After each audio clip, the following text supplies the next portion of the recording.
Yeah, buddies, it's the Ron and Fez Show with the first show of 2015. It's exciting. This is it. We're back. We're here. We're all well rested and ready to go. We've had something new this year, a couple of things that I think helps us with the world of social networking.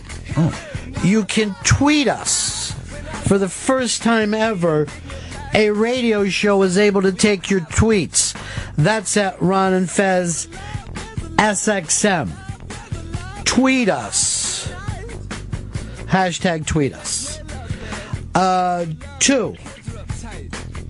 We now have a phone number that works where you can call anywhere from North America and we'll be able to talk to you. That number is 866 Ron Zero Fez. That's cute, isn't it? It's like our names, but with a zero in the middle. 866 Ron Zero Fez. How'd you get that number? Here's the amazing thing. Your voice will go from your smartphone up into space to a satellite, slapping down into our studio where we'll be able to hear you. Now, get ready to get fucking Black Mirrored. Then, as we're talking to you, your voice will be shot back into space, into a different satellite, and then spread out so people can hear you all over North America.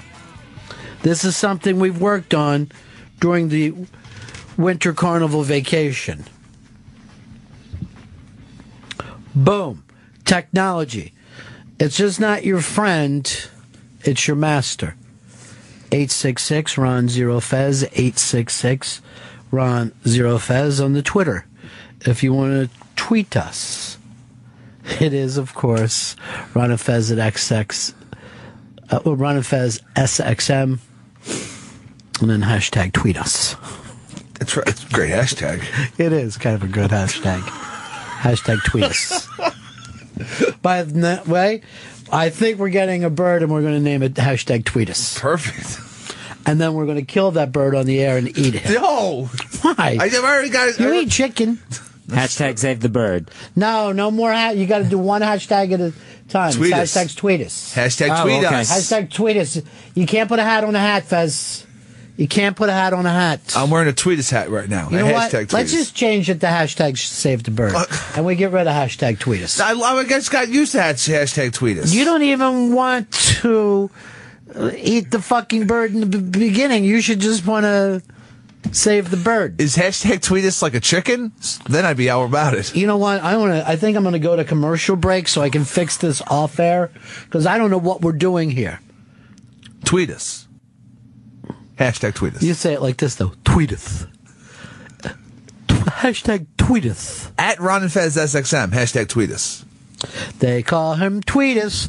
Tweet us. Or hashtag eat the bird. Let's just hat on hat on hat on hat. This ain't a haberdashery. I wish it was. This ain't no nightclub. I don't know why I said nightclub instead of mud club. Something's fucked up in 2015. I feel like I've been Black Mirrored. I was Black Mirrored last night for 3 straight hours. You're on it? I'm on it big time. I've watched the first 3 episodes.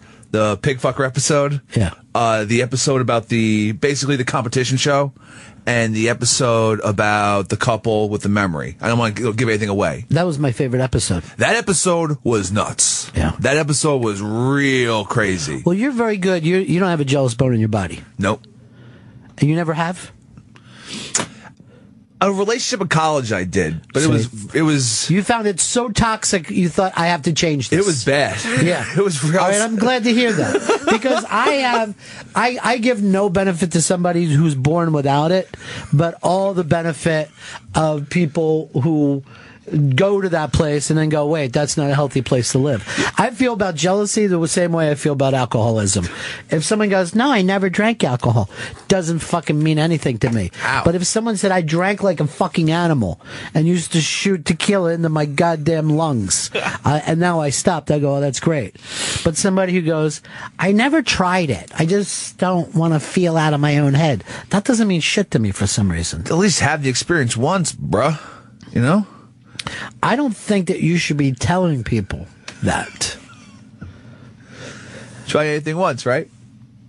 Then fucking tie off, Chris. Oh, God. Because I'll tell you this right now, I'll guarantee your ass will never be back. Here, it feels good. Yeah. It feels real fucking good. But I can't wait to see the next 3 episodes. This Black Mirror show, I'm loving it. I watched the first 2. It's amazing. Okay. I think he's being ironic. No, I really did. It's. What do you think of it, Shelbs? I'm just surprised. Like, it's like the quality of it, just like it's amazing. Like, I thought, like, okay, the story would be good, but even the cinematography is great too. That's a real good point. You know why? Because to me, really good science fiction doesn't have to have a bunch of fucking weird action things. No, or aliens or whatever. Like the episode with the jealousy.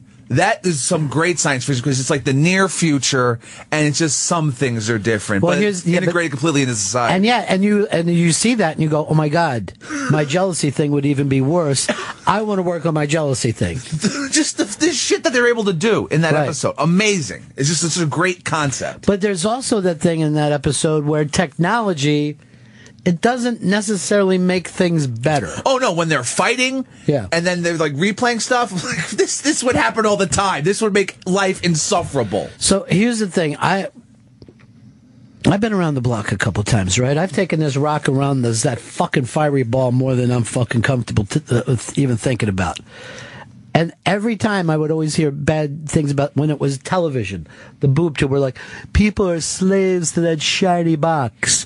And then the fucking computer came out. And people were like, the computer, people just sit at their computer. They don't go out to comedy clubs anymore. They don't go to rock bars. And then once the phone kicked in, and now, you know what I mean? And you're just thinking, it looks weird. Each thing, it seems like it makes us less human. You know what I mean? Drags us away from interacting with each other. It's making us less social, at least personally social. And yet, what do we call it? Social media. Hashtag tweet us. It's the last thing. And then hashtag save the bird. It's just be called trolling media. That's what it degenerates into a lot of the time. It's Maybe we ought to go up against Twitter and start a media thing called Fiery Torches. Now, can I buy that URL? Here's what I want you to be careful for, Shelbs. You and Chris aren't getting along now, right? Don't jump on the bus seat with him. You can jump on my bus seat, but I see that you get him pissed off every time you try to jump in and be on his side. It drives him crazy. I guess I should hate Black Mirror and I'll never watch. No. Now that makes him really pissed at you. That so you know that makes me even angrier. Right. So don't do that. Just jump on my bus seat. So just like interrupt me when I'm talking and not Chris when he's talking. You know what I mean? That'll be the beauty of it. Because when you jump in with him, he's so mad at you. And I'm just trying to tell you how to make your way through the fucking yard. That's all. Because he's going to get shivved. I understand. And I don't want that to happen. I want everybody to be buddies. You know what? It's fucking the 90s, guys. You know what I mean? Yeah, it is the 90s.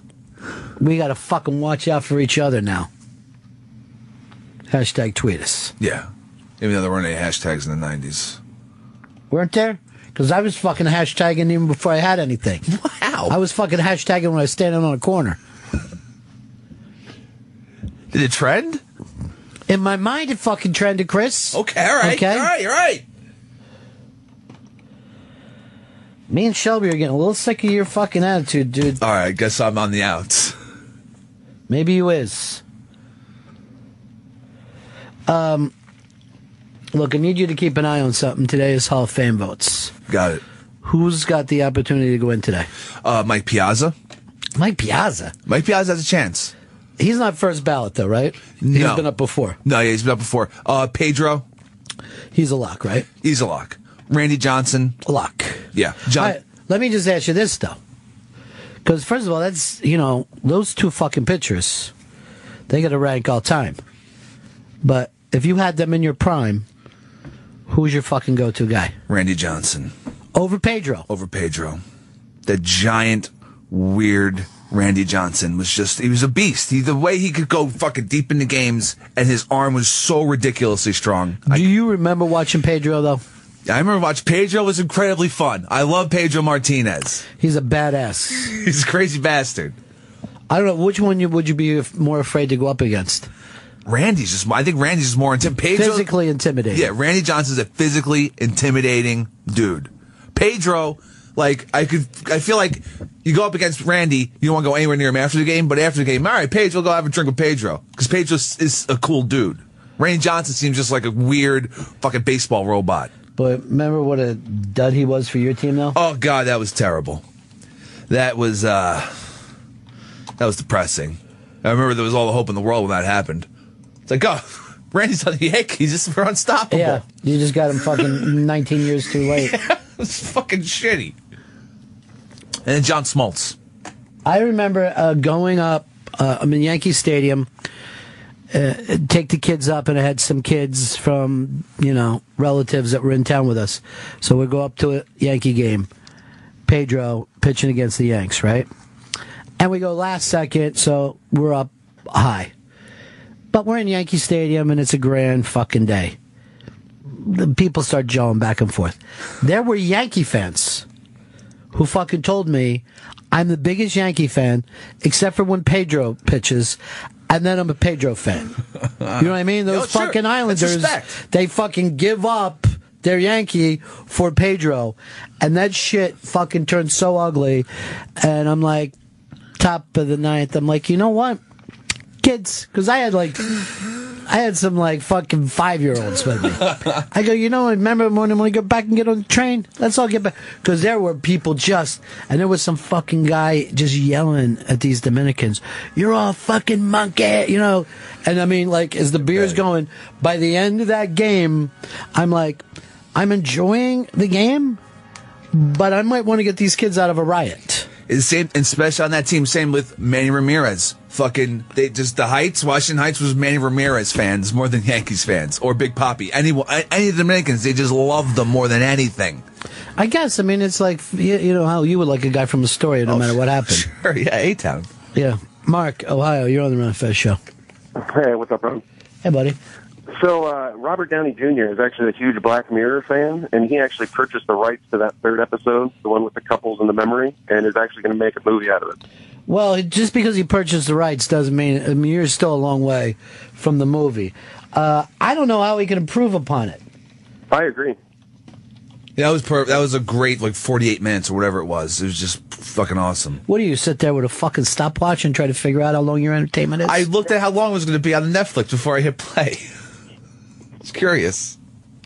No, it's a great show, though. I loved all 6 of them. And I heard about the Christmas special, too, that they came out with John Hamm. You know what? I haven't watched that one yet because it's not on Netflix. I'm trying to save it for a nice thing now. Yep.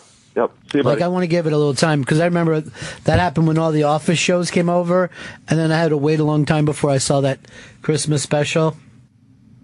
I love that Christmas special with The Office. I know you did, Chris. I know you did. It ended perfectly, unlike The American Office. Which went, another 6 years after that would have been? It made a lot more money, though. It made a lot more money for Gervais, too. That's the reason that fucking Gervais can get up every morning, take a champagne hot tub. Boiling champagne. Yeah, well, it's a breakfast of fucking eggs and gold bars.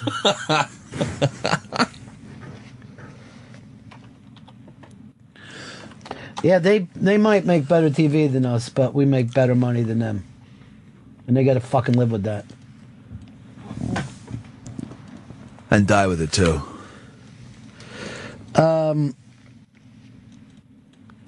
Let me just read some of these tweetuses that are coming in. Morning, buddies. I see that Jane Callow's... Who are we talking about with Jane Callow? What's the story there?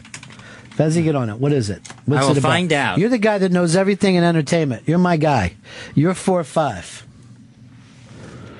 What are we looking at, Chris? I'm not seeing anything on Giancarlo. Is that a real person then? Then I don't want to read the rest of this. Oh, God. Because it gets a little... Racy? Yeah, it gets a little racy. A little greasy, if you will. All right, I get it. Ted comes up with a smart one. He says Randy and Pedro both came up together in the Montreal system. That's true. Isn't that fucking crazy? That's so and they were always weird. the shittiest team, and they could have those two guys. And looking at what? 17 years probably that you could have That they were been at the World Series? unbelievable. There's still a lot of Montreal Expos gear up in Montreal. There's some talk that team's going back. By the way, Fez, I want us to go back and find some. Get off the Giancarlo. I already gave up on it. I know a couple years ago when we were talking foosball, and I said to you and Mr. Jerry Barca, the Rams will go back to L.A., and you both smirked. And now because of that, I both want to see you guys eat giant tubs of shit because it's happening. Human shit? Here's my new prediction. The Rams are going to keep both stadiums and just keep playing in every city. And here's going to be the cool thing. You buy your tickets, right? Yeah. Mm-hmm. But you don't know what stadium they're going to show That's up exciting. in. No. It just says Rams. It just says Rams, and it's a home Okay. game. So you got 70,000 people in each city show up, hoping, and they let them all in. They let everybody. They let everybody in. Now, here's the deal: if it's not your stadium, you're disappointed. But then they show porn on the big screen. This is the fucking greatest idea. Black Mirror, motherfuckers! That episode was so fucking good. And then you gas the entire stadium and they're dead. Now, Shelby, and by the way, I'm going to leave you some room on my bus seat. You grew up in the St. Louis area as well as 17 other cities, right? Yes. You had a St. Louis mom and dad that you lived with. Do they hate football there? It's like they like them like you would like an actual arena team. Like you're sort of aware of them, and like when they get kind of good, some people pull out the jerseys, but no one's like actually standing up going crazy at games. They're all just sitting there politely. Well, are you even old enough to remember the Greatest Show on Turf? I was not there at the time, but I vaguely remember that they were going nuts then. They were going crazy then. But what do you have to do? Have the most high-powered offense ever to make people happy? Look, when they were talking about moving out of fucking Cleveland or Baltimore, people were going crazy like they were being fucking shot in the streets, you know? St. Louis doesn't seem to give a shit. Now, here's the other weird thing. This guy is going to do another year with the Rams in St. Louis. Would you show up and cheer for a team who wasn't going to be your team next year? Oh, no, I would get ready to lose them already. I would do the preemptive thing. I don't know if that's preemptive. Preemptive would be trying to keep them. I'd still go. I'd still show them love. They haven't. The city hasn't given a shit since it was the Patriots and the Panthers in the Super Bowl, because the Rams almost made the Super Bowl that year, and it was like a terrible call in the game, and then afterwards they were like, forget this, and like all the games were almost blacked out. Fez, do you remember like in '99 when maybe it was 2000, I can't remember, but it was Bucks against St. Louis when they had that high-powered offense. Yeah, that was the '99 playoffs, I think. And what they ended up beating the Bucks like 13-6. Yeah, if there was any kind of offense in Tampa, they would have beat that. They had that fucking guy who has hands so small he couldn't hold a football. He had the tiniest quarterback hands ever. What was his name? Sean King. Sean King. We would try to pick up a football and would just slip out of his tiny little fucking freak hands. But to me, that was the best Buccaneer team, better than the team that ended up winning the fucking Super Bowl. But they just didn't have a quarterback that could hold on for that game. But to see that defense go out and start to beat the shit, it always comes back to defense in the playoffs. It's always the more impressive thing, too, just to see a defense control a fucking game and just get sack after sack. It's great. It is kind of fun, and yet we're doing everything we can to stop that from happening. Hashtag tweet us. Get it up. Here's Raymond says, how about getting off Shelby's dick, guys? I'm going to fucking pull the thing out. Both Chris and Fez have a problem with Shelby based on behind-the-scenes work here. Both you guys said he's not fucking pulling his weight. Yeah, absolutely. They're both very angry with him. And they're not outing him from what all of it is, so Raymond Martin, you're just making things worse. Let's see some of these others. Larkin, Walker, Sosa, Big Mac, Bagwell. I don't think any of those people are going to get in because of the juice, right? Yeah, that they're below borderline. Yeah, they're not. Piazza, the thing that's working for him, he's not a juicer. Yeah, never a hint of it. But they constantly called him gay. That was the one thing that haunted his career. That and being a Met. And yet I know a couple people who know him around from Miami and said he's been with the most beautiful women you've ever seen in your life. Even in New York, he was always with hot chicks. But I don't know where the rumors started.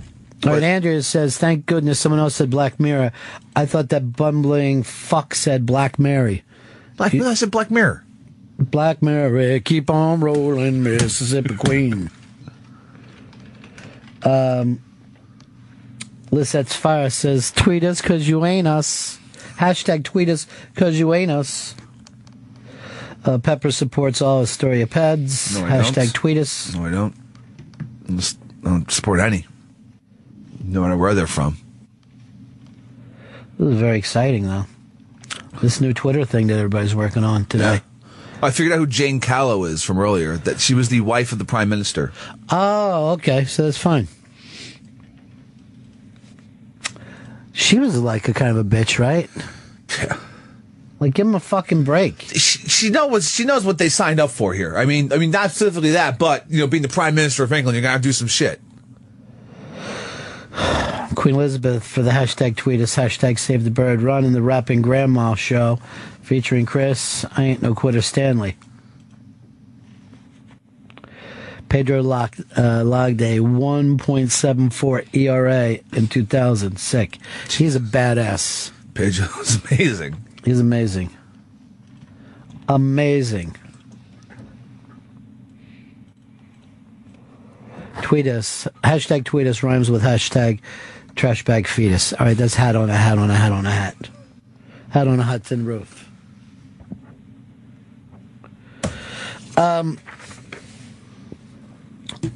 right, here's the latest on the Chris Christie. Now, we all know that Chris Christie is a fucking, he's just a silly guy. Yeah, he likes to have fun.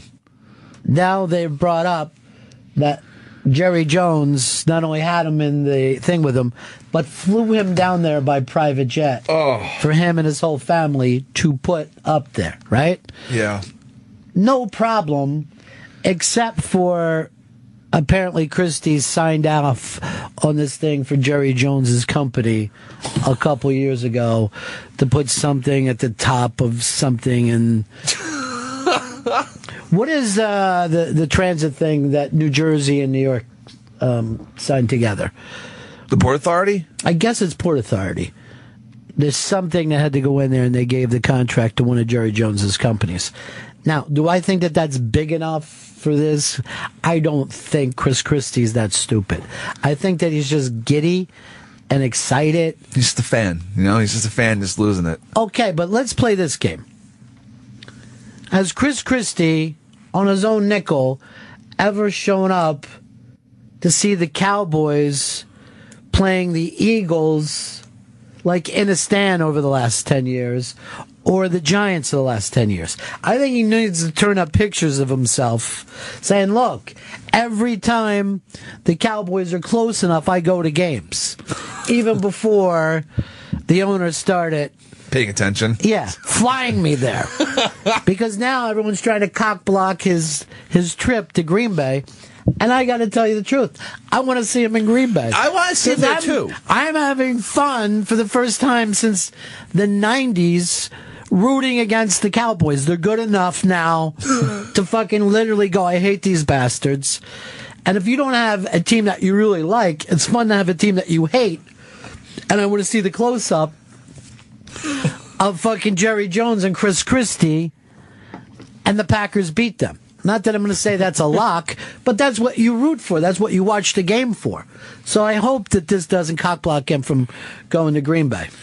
I would have thought the last time he turned up in the box would have stopped him, where he would have thought, this is such bad press for me, I'm going to lay low. See, now he can't help himself. That's a different situation because he drove himself over. I didn't have a, you know what I mean? Like, I thought it was bad to the people of South Jersey to do. But when you get on the guy's private plane and you fly there and people are saying, well, he wants to do this for his presidential rights, I think it makes you look worse. Because you look like an elitist instead of what you are, a lunch bucket guy from Jersey, which I think a lot of people would get behind. Dude's now hanging out with billionaires and partying with them. Well, he also he had that craziness with Springsteen, where he wanted to be everywhere Springsteen was. Yeah. He just seems like he's a little obsessive, and he doesn't need to be. I think he just can't stop himself. He's obsessed. Hashtag tweet us. Here's John. John in New Hyde Park. John. Well, I think Chris Christie's been accused of abuse of power. I mean, how many people take the helicopter to their kids' Little League game because he has to get there? I mean, I think that he would have missed the game if he doesn't get there in time, though. He cares about the kid, all right? Well, I know he landed in center field, and he scared a lot of people when that happened. And he was yelling out of the thing, "Get the fuck out of the way." You know who I am? Yeah. So I don't think that this is... I don't think... Oh, well, it's Miliacci wrote. Our producer, Mumbly Fucks, wants you to hashtag tweet us. Hey, I speak very clearly. It's your ears that are the problem, lady. I thought that lady, as you called her, you said did the best job for you, helping to get everybody together for D.C. You were dependent upon her. And now you forget, don't you, Black Mary? You fucking forget everything.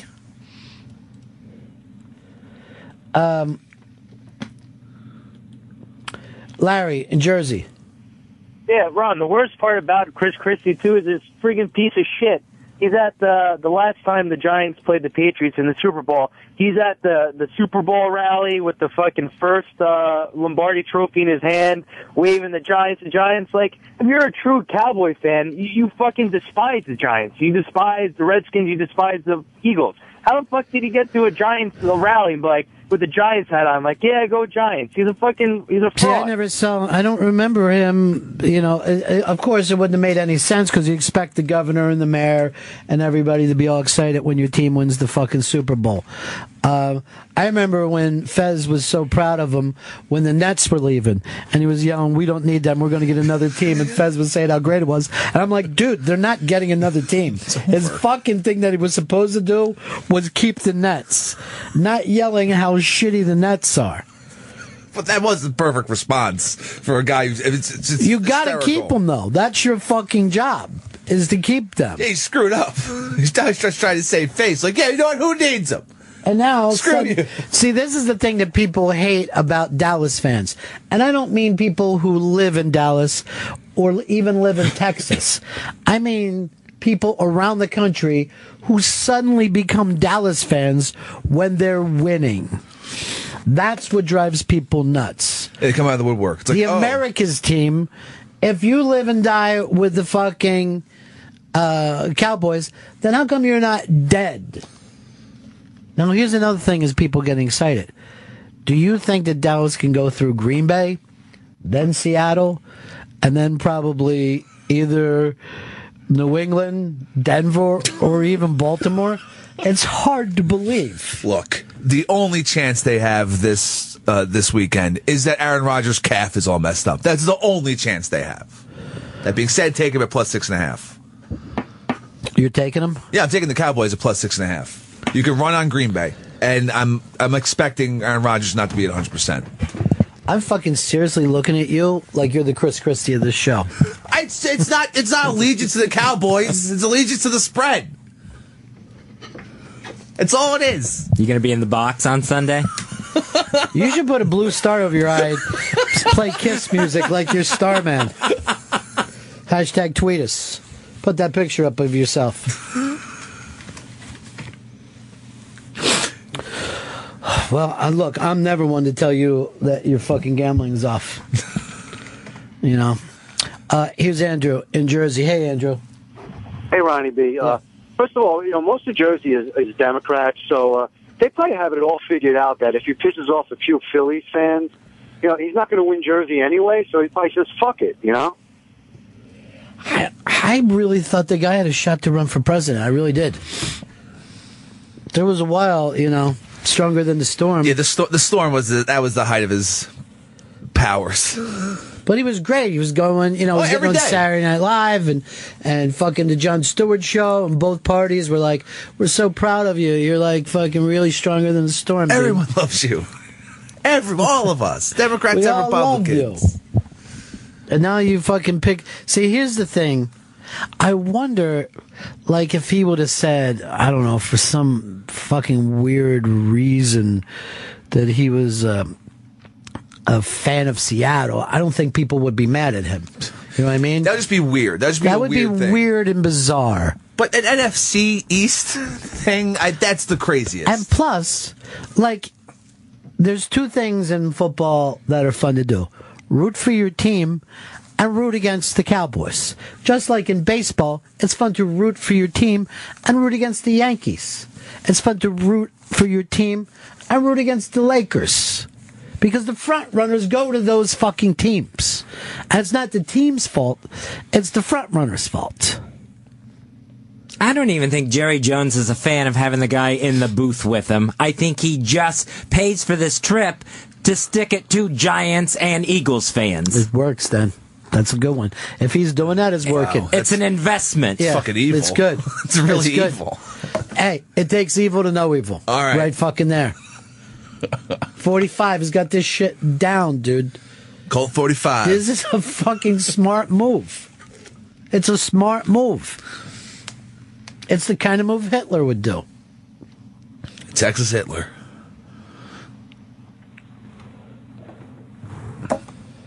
Ugh, so happy in that booth. Let's see. Hashtag tweeters. Shit, fuck, fart. Pepper sounds like a retard. No, I'm smart. Pepper Jinx has a couple wins and he's Jimmy the Greek.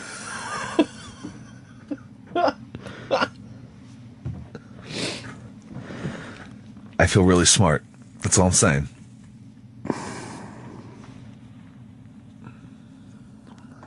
I'm very. I think this thing is fun, and I don't want them to stop him from going to Green Bay. All right, there is a piece on the iBank today with this Donald Faison guy, right? Yeah. And Donald Faison was on, I believe it was the Canaan show, and he tells Canaan O'Brien that he's a big fan of Star Wars, but hates the Star Trek. And then he shows an old 1967 slow-moving fight scene to prove his point. And he also says that he can't stand how slow, like, the Star Trek Enterprise just goes in a straight line. Yeah. And the Millennium Falcon dips in and out and does all kinds of shit. Yeah. I didn't know. I would think that most people would be fans of both Star Wars and Star Trek, but apparently they divide themselves. Now, Chris, you are somewhat of a fantasy fan. Oh, I'd love it. So do you pick Star Wars over Star Trek? No, it will always be Star Trek over Star Wars. Specifically, Star Trek Next Generation is my favorite Star Trek stuff. The Next Generation movies and Next Generation TV show. The Next Generation. Were they all the children of the original generation? No. Wouldn't that have been better? You don't know if all the kids are going to get into Starfleet. It's Baby Spock. Hey, everybody, it's Baby Spock. That was Captain Picard and his crew of the USS Enterprise. He was the bastard son No. He was of Shatner. No, he was like a French guy, I think.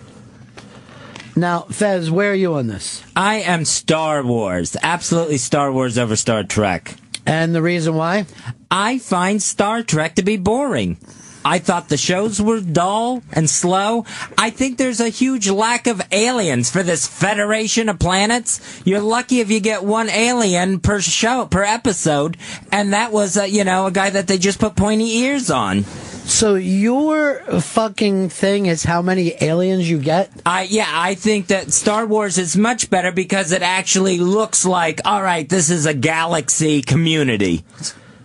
Star Trek is, a couple of those Star Trek movies were the worst. Well, and the Star Wars movies were great. The prequels are awesome, I mean, right now, for being the biggest thing of all time, people hate 4 of the 6. And I'm being totally honest there, and I'm not talking about me hating 4 of the 6.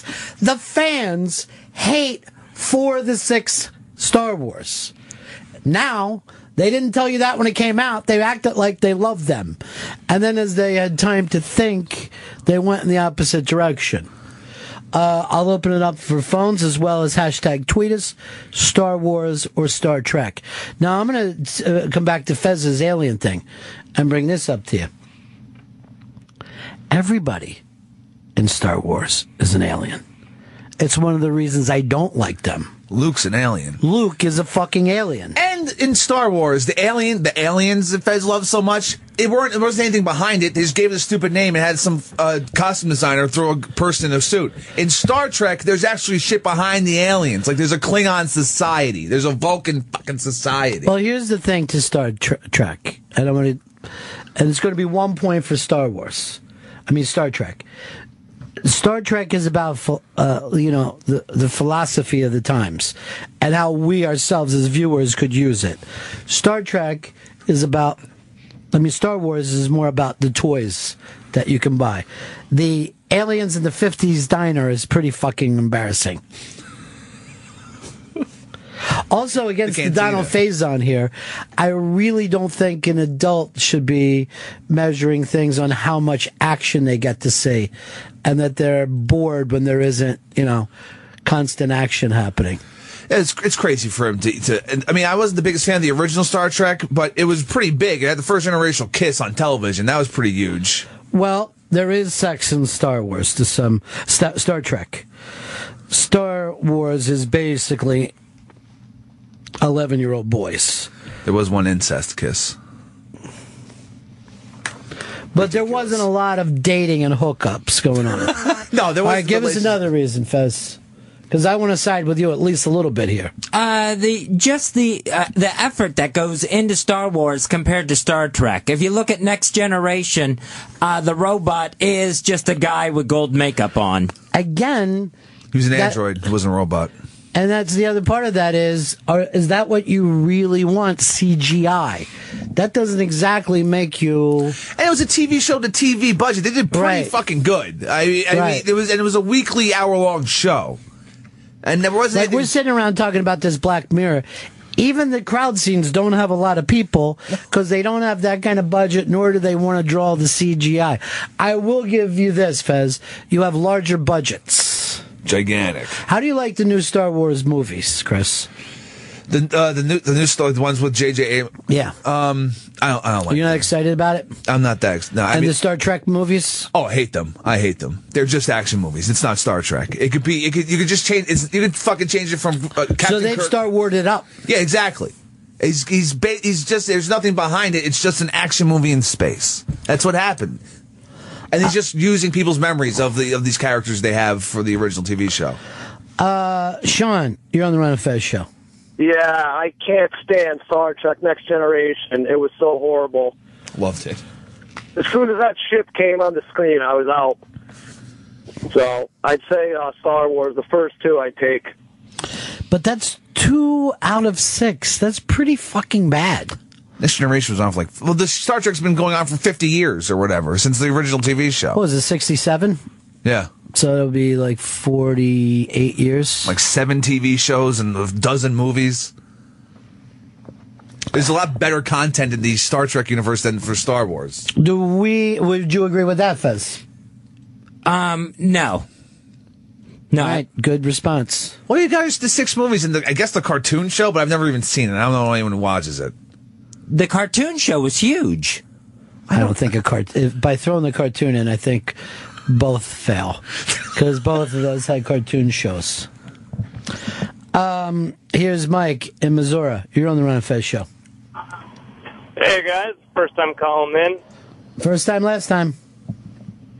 Possibly, yeah. I'm one of the few people that are honest. I enjoyed the prequels as well as I enjoy all the Star Wars canon. So you like anything that has a star in it?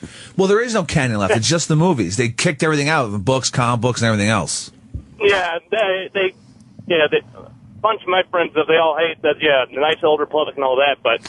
All right, Mike, I'm glad that you like both, and now you got to make a choice. Nazis have your parents, and they're forcing you to say Star Trek or Star Wars. I would go Star Wars. I think I've got to go with Fez versus more of the action stuff. Star Trek's interesting.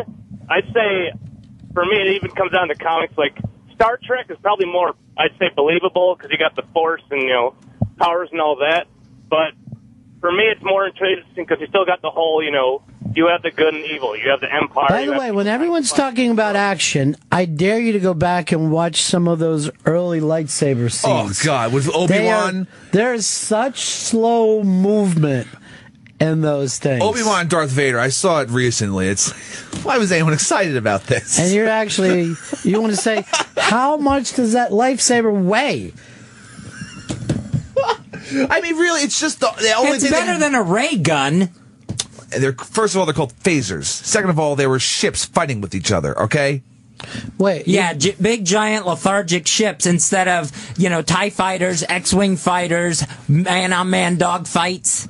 Oh. God, what kind of Star Wars were you watching? There's a man-on-man dog pile.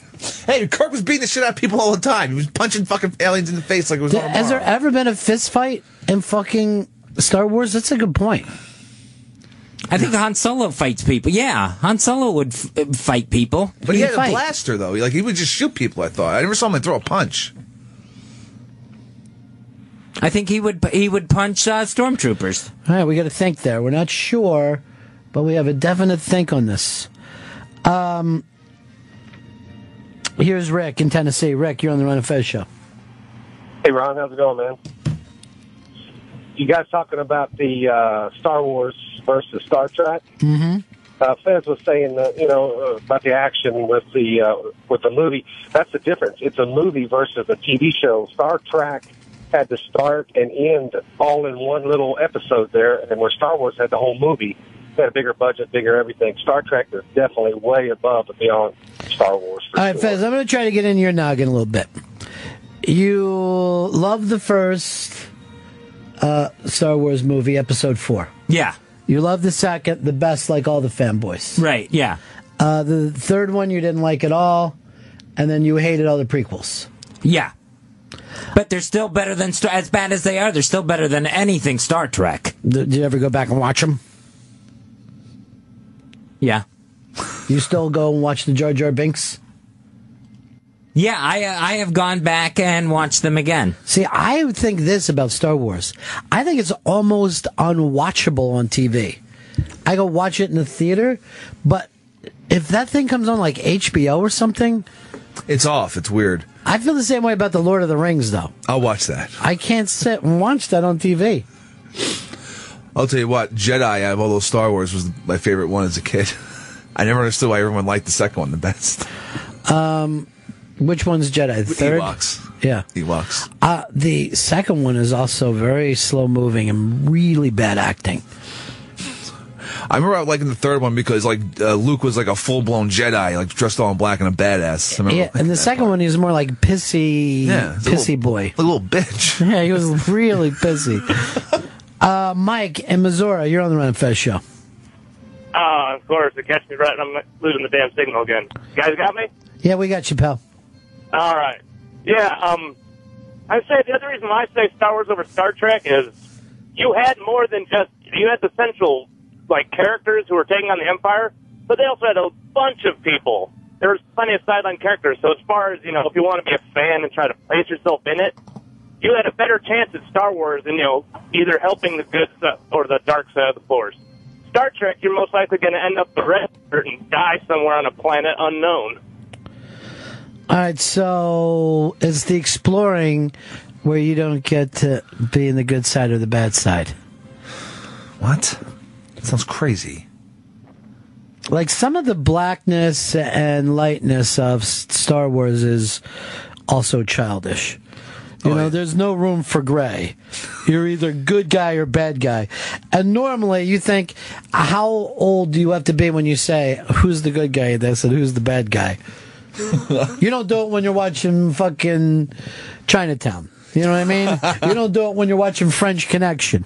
Who's the good guy in this and who's the bad guy? Who are we rooting for? The bad guys are going to get it from the good guys. It's very fucking, childish Disney.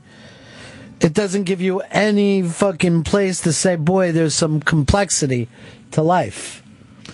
And Star Trek looked into what it means to be human, looking into humanity and it's good stuff if you really look into it. Star Wars doesn't have any humans. No. They're not humans. There's some fucking creepy alien from a galaxy far, far away. Brian says, I think Han punched an Ewok in the face one time with his dick.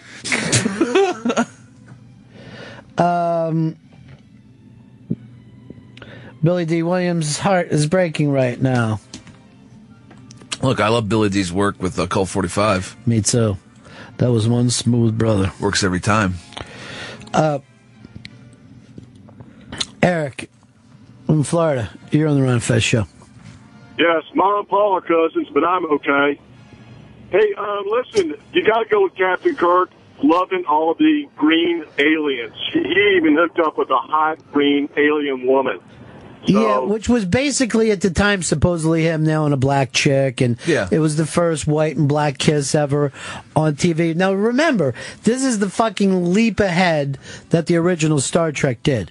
They had a black woman kiss a white guy on TV in 68, 69, when basically, they were just firebombing churches 4 years before. It's huge that they did this. Yeah. It's fucking really it's great for society that this happened. Well, you know what society did at the time? White guys all over America grabbed their dicks and they thought to themselves, that's fucking something I like to do. All right. Me likey, I think was the actual thought. Now, Star Wars did make a huge jump ahead in the incest thing. You got to give them big credit for that. Oh, they're all about it. Macon, you're on the Ron and Fez show. How you doing, Star Cousin? Hey, Star Cousin. Yeah, man. I just what you guys have been talking about with Star Trek. It's just they explore philosophy concepts. Like every planet kind of represents a different quagmire within the human condition. You know what I mean? Yeah. So and Star Wars, I mean, it's like you were saying, it's just black and white. So I guess it's all where you are in your life. When we're younger, we appreciate the good and the bad, and as you get older, unless you're Fez, you start to appreciate the gray more and more. You realize that's where most of it plays. Alex in Alabama. Hey, cousin. Hey, cousin. I really like the Star Trek book because it's based on the Robert Heinlein's Star Cadet, which is one of the best books of all time. So there's that. So you got that going for you. Yeah, man. Well, I think that we would all admit that Star Trek is actual science fiction, and Star Wars, because of the magic, is fantasy. And they don't really even have to explain how things work in Star Wars. They try to have a half-ass explanation of the Force in the new ones, but I think to try to combat that or whatever. Dude, but some of that shit with the midichlorians was so fucking embarrassing. Midichlorians in his blood are off the charts. I guess he has super brain power. Shit that they never talked about before, and now they're obsessed with. You think fucking Obi-Wan, Ben, would have mentioned it to Luke? There's the Force, but it's because you have all this crazy shit in your blood, dude. All right, someone sent us this picture, Fez, to change your mind. It's a shirtless Spock it looks like mounted by a shirtless Kirk. I can appreciate their fan fiction. But I think Star Trek, where it gets embarrassing is how it's supposed to be a military organization, and yet they play so haphazard with any sort of military setup to the thing. People steal ships, they disobey orders, they backtalk, superior officers, and no one ever gets called on it. I thought he was in trouble all the time. They're always throwing people in the brig, and then they get out of it because, God damn it, they're so good at what they do. Only when it's convenient do they salute. So you like the stormtroopers and how they stick to military rules? Yes. Okay. Stormtroopers are Nazis. We're picking up a very interesting thing. Sean enjoys all the Star Wars movies. Bryce will take Spaceballs all over them.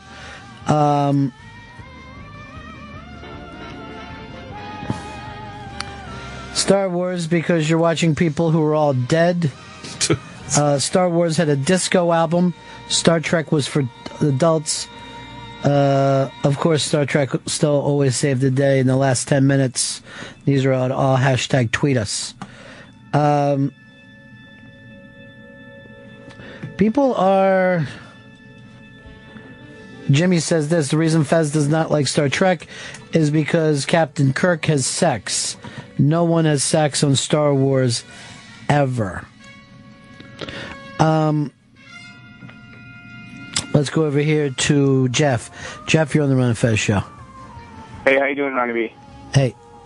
Hey, I do prefer Star Trek over Star Wars. I did enjoy Star Wars and all the episodes as they came out, but they've just kind of blended into the long list of action movies now that we see all the time, and all that cutting-edge technology is no longer cutting edge, so I've kind of pushed that aside.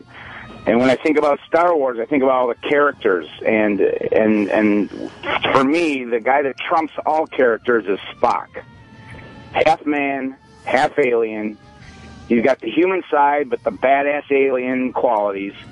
And that character has carried through many of the subsequent Star Trek movies and episodes in one way or another. And he's always there. And that's my opinion on it. All right, it's a good call. I don't know if there's any character that lines up against Spock on the Star Wars side. No. It's maybe Jar Jar? I mean, on Jar Jar's best day. And then maybe some of those money-hungry Jews. The Trade Federation? Yeah. Some of those things, remember when they were getting so mad at that? Oh, God. What the hell was Lucas thinking? I don't know. Like, really? There's so many things no one knows. Like, these guys are like Rastas, and these guys are like Jews and Asians combined. My favorite, somebody writes in, my favorite line of Fez is the alien content. That he has to have more aliens. Griffin in Chicago. Hey, Ron.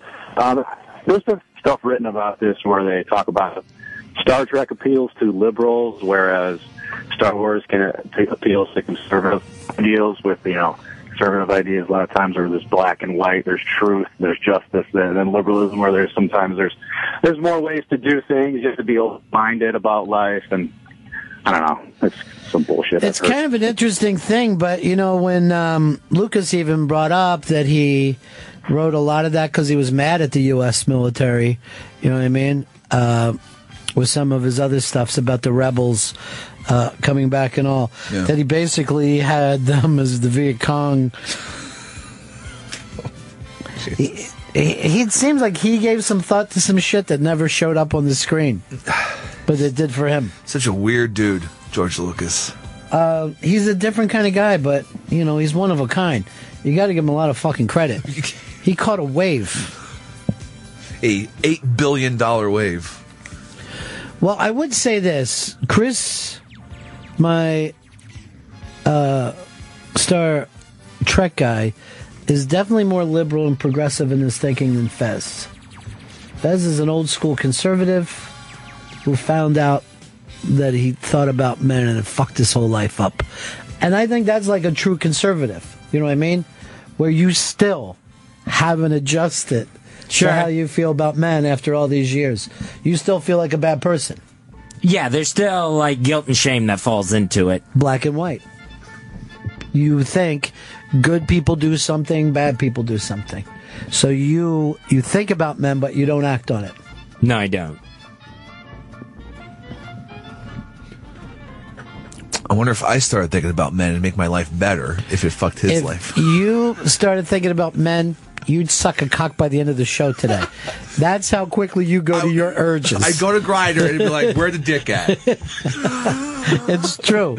Hey guys, I'm gonna go downstairs with sucking dick and I'll be right back. I'll tell you about it. It's like if Chris bought a car, he would actually say to the dealer, I'm not wasting money on brakes. Okay? Take them out. I am just hitting the gas. It's the best part anyway.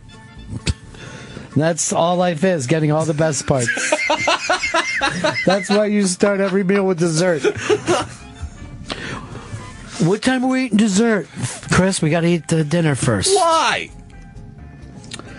We got a break here. We are they here now? One of them is, the one others are coming up right now. Well, why don't we bring them in before I go to break? Because I got to get your shit together here today, Chris. You're running this thing like, I hate to say it, like an addict. You know what? I didn't get my Shelby on this. You got Fez on Star Wars, Chris on Star Trek. I'm going to let Shelby choose. Chris, you need to be in the room for this.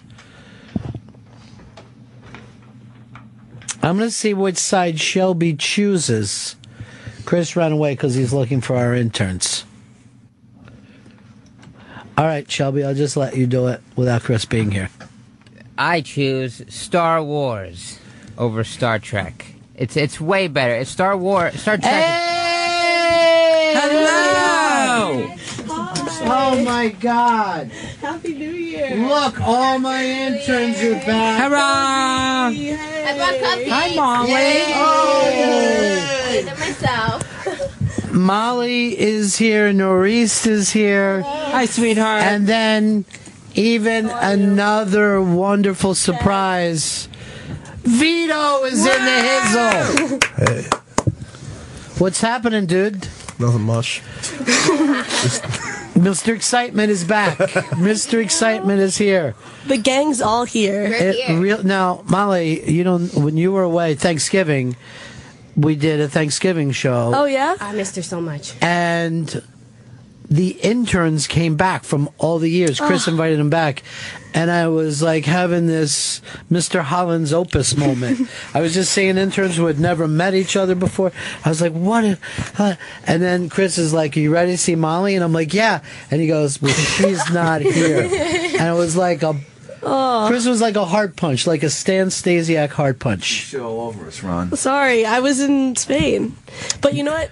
You bring all the interns together. That's what you guys all do. Well, that's a bad thing to do for a living. It really might prove why our life is so chaotic. By the way, they're both incredibly stylish today. And you seriously, right now, Vito, look like an unmade waterbed. You know what I mean? Like, you don't care. I'm feeling great. You were up last night late? Yeah. Yeah, you were up last night late every night, huh? Yeah, every night, just drinking. Killing it. Nah, I calmed down on the drinking a little. Have you? Yeah. Like my liver start to hurt. Sure, that's not good for you, especially when you're in your early 20s. Yeah. The body should not give out on you for until another 60 years. Like when I started waking up feeling like I got punched in the stomach, I had to like...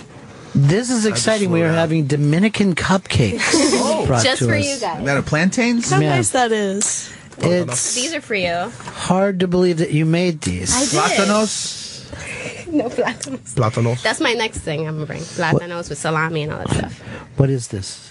Some Dominican authentic food. All right. I would love to have a Dominican meal with you one day. Yeah, definitely. Now, the last time we saw Molly, you went out your last night. Yep. You're at Vito's bar. Yes. Apparently dancing on the bar.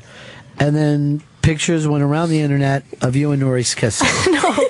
Okay, first of all, that was a cheek kiss. It was I very know, everybody's gonna affectionate. think it was freaking made out or something. No. It was an ass cheek kiss. A regular cheek kiss. Yeah. Yeah, well, you know. Things happen. Are you glad to get back from... Yeah, we're not judging. This is a safe zone still. Thank you. Okay, it's always going to be a safe place for you to come back to. I rely Then on you that. guys end up killing your parents. You come back here, we'll hide you. Oh, yeah. You see that guy on the east side killed his dad yesterday? They're rich people. And this reminded me so much of Molly and her family. And they're rich people. The son was 30. He was getting a $3,000 a month apartment and $400 a week from his dad to live on. His dad said, I'm cutting it back $100. The son went over, shot his dad in the head, and then put the gun on his dad's chest and tried to wrap his finger. Like he's never watched a CSI in his life. And then he just goes back and hangs out at his apartment. And the cops just found him there at 11 o'clock later that night. And he told his mom when he got there, hey, go get me a sandwich. And then he hits dad. I got to talk to dad for a minute. Pop. Do you know what street it was on? Let's see. It would have been over. What's that Turtle Bay? Or what are those? 52nd. Yeah. Yeah.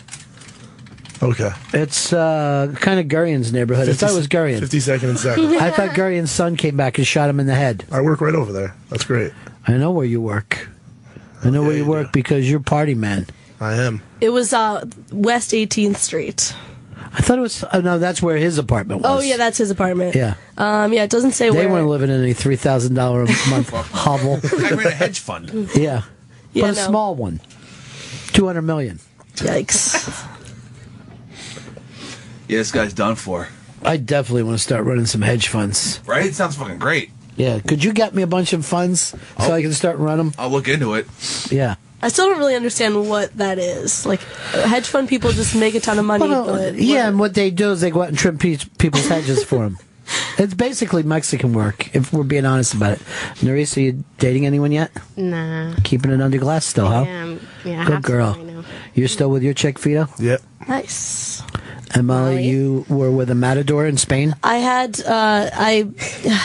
very mediocre luck in Spain in the boy department. Spanish boys? Yeah, well, one guy was Argentinian that I went out with a couple times, and then he basically just wouldn't leave me alone, so I cut him loose. Yeah. She texts me and she's like, what do I do? Yeah, Nerissa gives great advice. She's my go-to advice She's gal. very good about breaking off relationships and saying no to men. I got a little, Yeah. advice on that. Whatever happened with you and handsome Johnny Tubesteak? Nothing. Yeah. Matt talks to me, actually. He's always hitting me up. Basketball. Oh, yeah, I like Matt a lot for you. Yeah, he hits me up sometimes. Fez but- had a crush on Matt, and I told him he couldn't do anything about it. Matt was too young. Matt also showed up. He was one of the... Oh, so was Handsome Johnny wearing the bad Christmas Oh, God. things. They were made on purpose bad Christmas sweaters. Oh, the Can't Christmas approve sweater of that. thing. That's a thing now. Yeah, that's a thing. Like, Yeah, I like was- they make them bad on I purpose. was on like a website and they were like, "We have new ugly Christmas sweaters. Right. We're not going to pay $40 to like." Oh, well, I had a shitty. Christmas sweater that just says my boots smell like dog shit. And I'm like, but this isn't ironic. This was made to be bad. I'm not wearing it. It's like people go to Urban Outfitters. But then I put it on and everybody liked me. They're like, that fucking sweater rocks. Yeah, they have ugly sweater Christmas parties now. Yeah. Ugly And Christmas onesies. sweater parties. Those onesies, the whole pajama. Yeah. Those I are had a nice, though. onesie party. What? Yeah, everybody wore a onesie. You and all your little friends were in onesies? Yeah, and we all got drunk. It was amazing. Sounds amazing. You know what? Let me videotape that. We'll make some money on the internet. Drunken onesie parties.com. Hashtag. Hashtag tweet us. Can't forget the hashtag. Hashtag tweet us is, might be a little too on the nose. It may be slightly too on the nose. All right, Fez, which one of these is your favorite intern of all time? Oh my gosh, this is so difficult. Vito is my favorite intern of all time. Who would be able to choose? You are a fucking bad Sophie's choice. As if Sophie would go, oh, definitely the boy. I don't even like the girl much. Kill her, Nazis.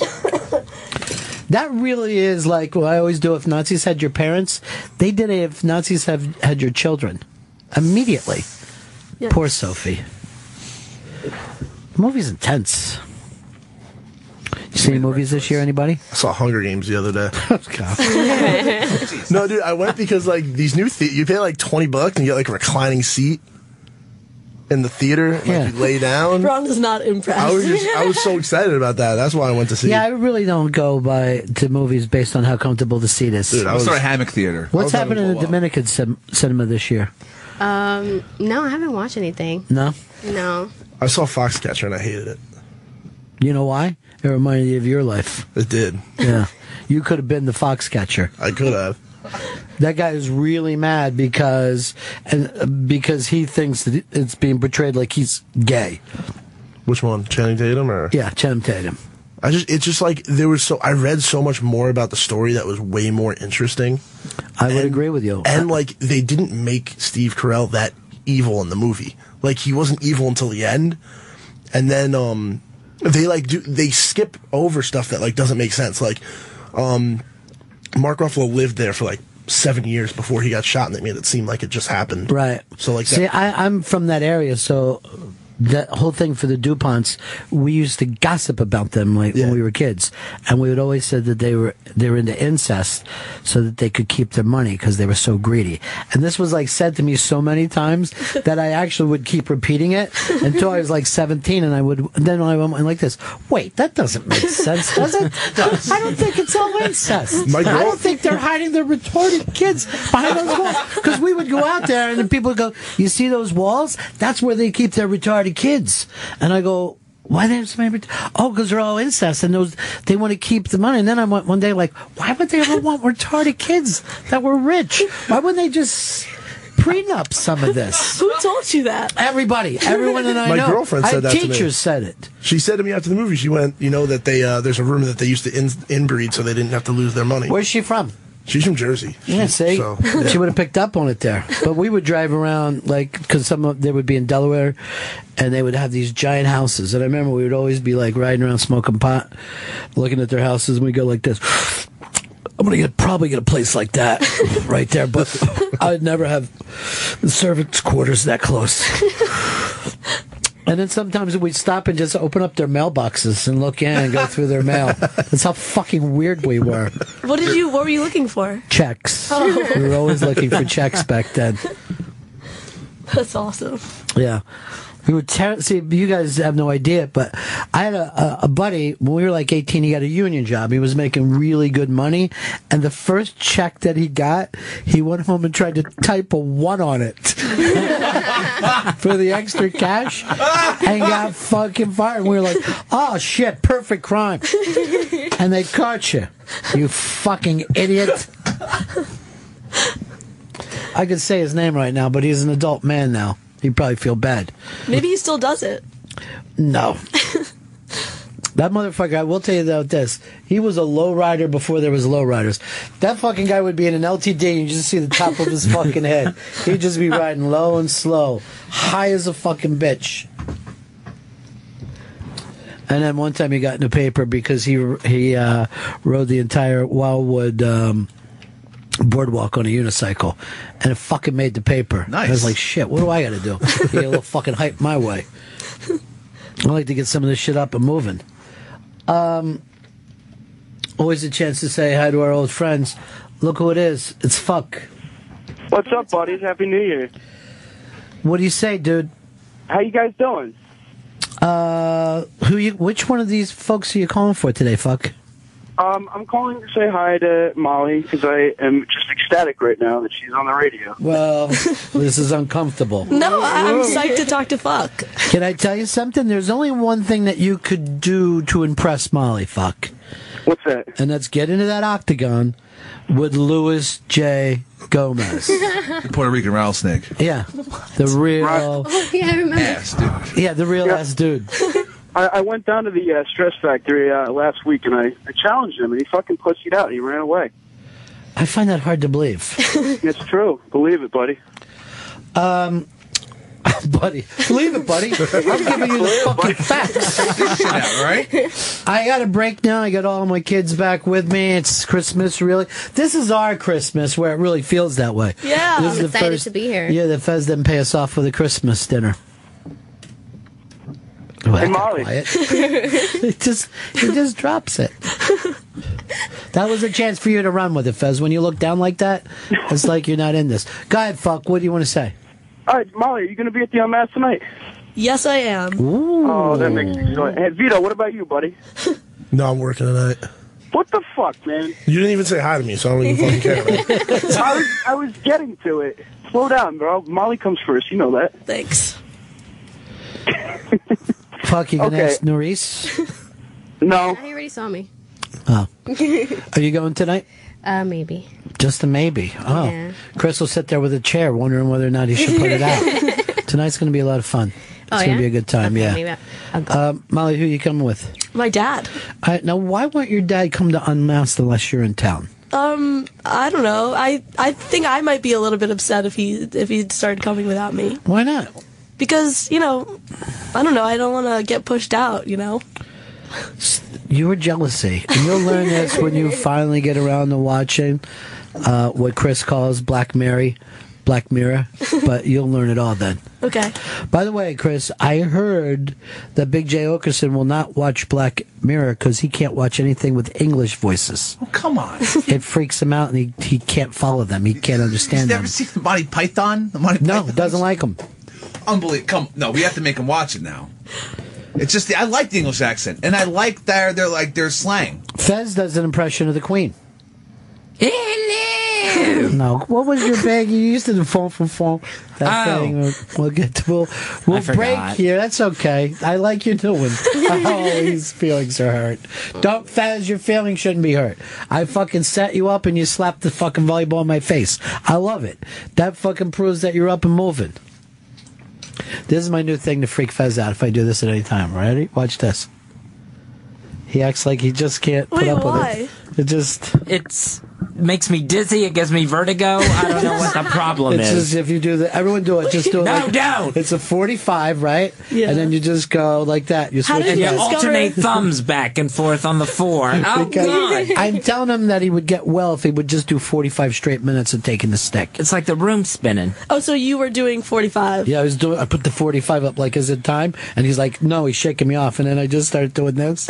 And then he started getting ready to throw up. He gives you vertigo? Yeah. No. You know what? He'd rather have vertigo than responsibility. We see through it. But his actual English Queen thing is one of the funniest things I ever saw before. But we got, it's a new thing I'm doing. It's a belly button from Seinfeld. You know something, Chris? What? What did I say? To be right and be kind don't always go together. So you were right and unkind. Okay. He stole something from Seinfeld. I didn't. So what? I'm just saying. By the way, is Norris here to make sure no kids drown? Why is her chair so much higher than everybody else's? Those chairs are just, they don't She's go like down. the lifeguard at some Dominican resort. Is it all inclusive? That's really cute. So you guys stay in touch all the time, right? Yeah, we talk all the time. I missed her. I want to get drunk again and dance on the table. Okay, jeez. Nobody talks to me. I know. You know why, Vito, right? I don't know, but I'm going to be sitting over here fucking myself, I guess. Oh, Jesus. Jesus. You know what I say that? What? Hello! Break back, and we announce the winner of the big Scrooged giveaway, as well as give out all the champions of the comedy voting that took place at the iBang. It's the Ron and Fez Show. It's the Ron and Fez Show. And it's like a Christmas vacation for us because we got all the kids back. Vito is here from across the street. From Spain, Molly is back. And from the DR, look what it is. It's our beautiful Norris. By the way, this was brought up to me. So during that Thanksgiving show, we had a full audience. And all the people would come up.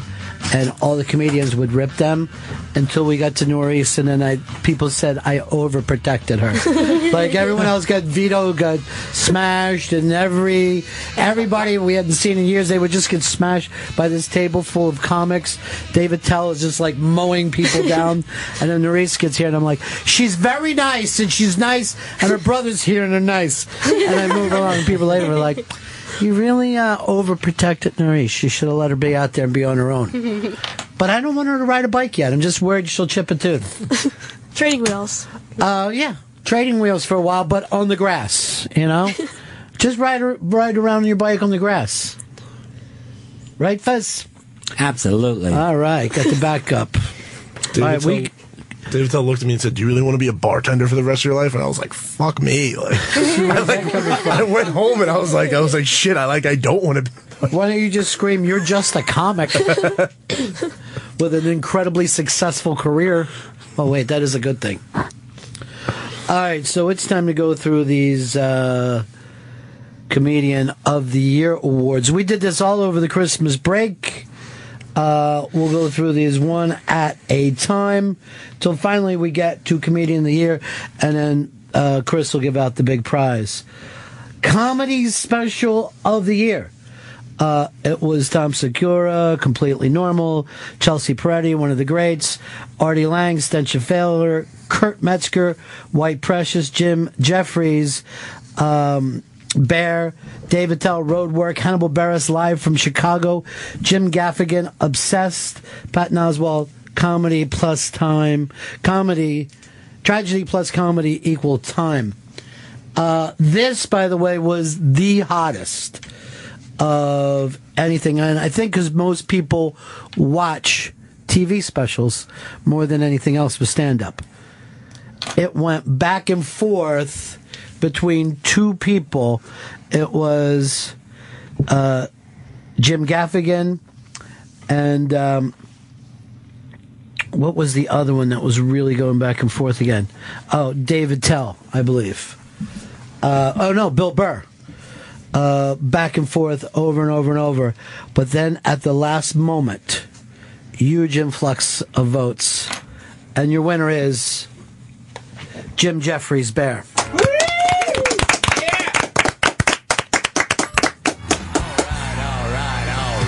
No, let's give it a little more special than that. Like they just won a ninth caller. Comedy Television Series of the Year, Brooklyn Nine-Nine, David Tell's Comedy, Underground Live, Comedy, Bang Bang, Inside, Amy Schumer, Silicon Valley, Pete Holmes Show, Key and Peele, Review, South Park, last week tonight. Very, very close. Between David Tell's Comedy Underground, Amy Schumer, and Last Week Tonight with John Oliver. And the winner, Last Week Tonight with John Oliver.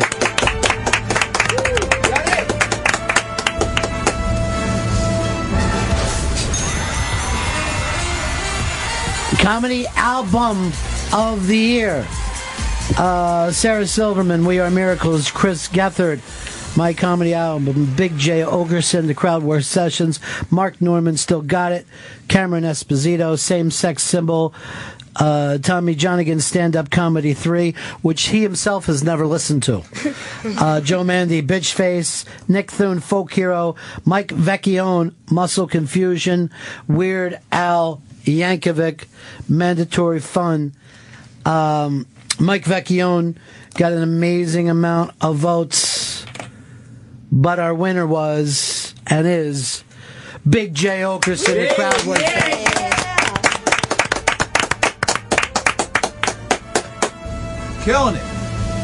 killing it, yells Chris. It's a great start for Big J in 2015. It is. He's the best. Kind of feel like it's his year.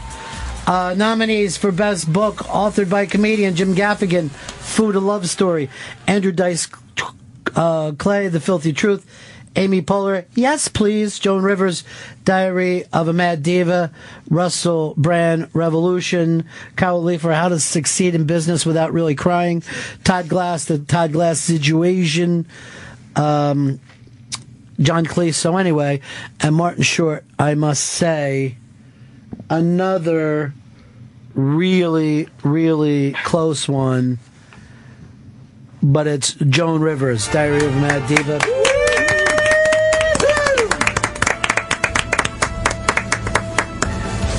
Jim will not be here to pick up her award this year. Still miss her. Still miss Joan.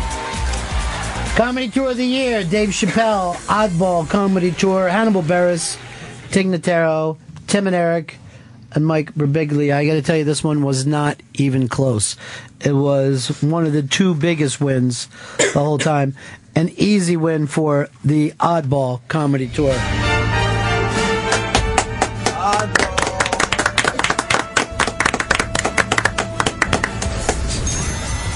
The movie of the year, also a slam dunk. And I'm going to... Is Molly okay? Go ahead and cough in here, honey. She's choking. The baby's choking. The baby's choking, Chris. The baby's choking. He's panicking. He's panicking. You know what could happen when these vents open? Because I get it over here sometimes. The dust just comes down. And that's the basically where Molly was sitting is where all the vent directly blast onto. How come nothing's bothering Vito? It's dodging Vito with hitting her. I'm invincible. Comedy movie of the year is top 5. Trip to Italy, Birdman, Chef, Grand Budapest Hotel, Obvious Child, Skeleton Twins, They Came Together, The Interview, and St. Vincent. Now, all really good films, but this one was not close. Who do you think won? I would choose St. Vincent. You would be wrong. Really? The winner, by a great amount, Grand Budapest Hotel.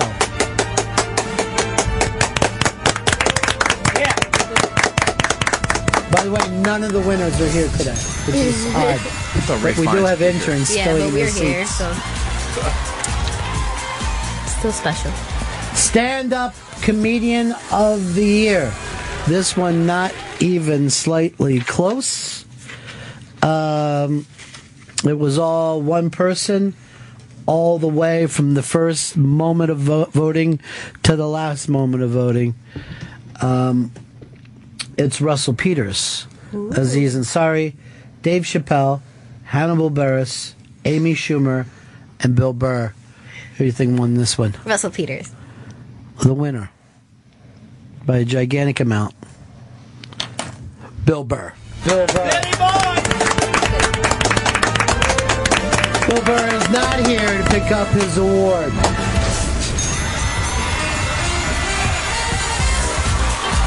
Is it mail to him? Yeah, well, we don't have anything to mail. I guess we'll just tweet something. One of the Reese's cupcakes. Now it's time to announce the winner of Scrooged. Fez got all these signed on one Scrooge. Fez, tell us who you got signed. This prize was years in the making, gathering all these signatures. It includes Joel Murray, Alfred Woodard, David Johansen, Bobcat Goldthwait, Mitch Glazer, the screenwriter for Scrooge, and the star of the movie, Bill Murray, all on a Scrooge DVD. Chris Stanley, you will read it off and tell us who won. Who picked this, by the way? Chris or Fez? This Who was picked the winner. This was a group effort. Who's the group? Because I'm not in it. Me and Chris. Okay. Yeah, myself and Fez, we're twosome. I would go this far. I don't think the two people makes a group. I think if I called the cops, I said there's a group of teenagers. I prefer, like Fez said, calls a pair. A judging pair. I would say a pairing. You okay? Yeah, I'm good. Put your hands up like that when you... Yeah, that lets all in. The air? Yeah. Yeah, I feel better. Honey, I got to tell you something. When I see a coughing jug like that, I think one thing. What? Pregnant. Why? That's a big what part happens. of pregnancy. Yeah. You cough a lot. Yeah. At inception, you start getting a bad cough. Yikes. The baby trying to escape. Yeah, the baby's trying to get out of your throat. That's how it works. In technical terms. I don't want to get all technical on you, but yeah, baby's trying to crawl out of your throat. Wow. Yeah. Chris, so you're giving out this great prize to Fez. You and the pairing have come up with this together. What did you decide to go? I mean, did the person have to vote for Burr, or what was? Did you go by the complexity of each sentence? What did you do there? Going through all these answers, I wanted to see some that stuck out to me, that really, hit me in the heart and also in the mind. Okay. With the actual answer. It's good. So that's great, because normally you try to get hit in the asshole, but now that you moved it over the heart and mind, Fez, what were you looking for? I was looking for someone who summed up the comedian of the year's year. You know what I love about you, That Fez? put the argument out there for that comic. I love that you will always give us the truth. You'll never go for a fucking silly, like, asshole Chris over there. Silly. I should always go to Fez when I'm looking for the undisputed truth, because that's what we get from. Read off and let's hear if this sounds like somebody who should achieve one of the greatest prizes that we've ever given out on the Ron Fez Show. What I love about Bill Burr is that he can distill complex world problems down to a level that the common man can understand, because he himself is, while also being hilarious. Any comedian can make dick jokes, and Burr does, but he also tackles the real problems of today unapologetically and in a way that is more inclusive than divisive. I also love that he can admit when he's talking out of his ass on the subject while still ingratiating himself to his audience. A true talent who has released more quality content than anyone else this year. And who's the winner? One Delco Mark is the winner of Scrooge. Oh, I know Delco Mark. Of the winner of the greatest Christmas prize ever anyone's ever given out.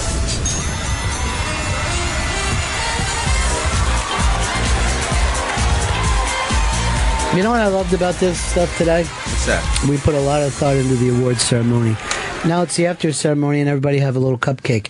Tell us what flavors that we have. Vanilla and chocolate. Vanilla and chocolate. Simple. Yeah, simple.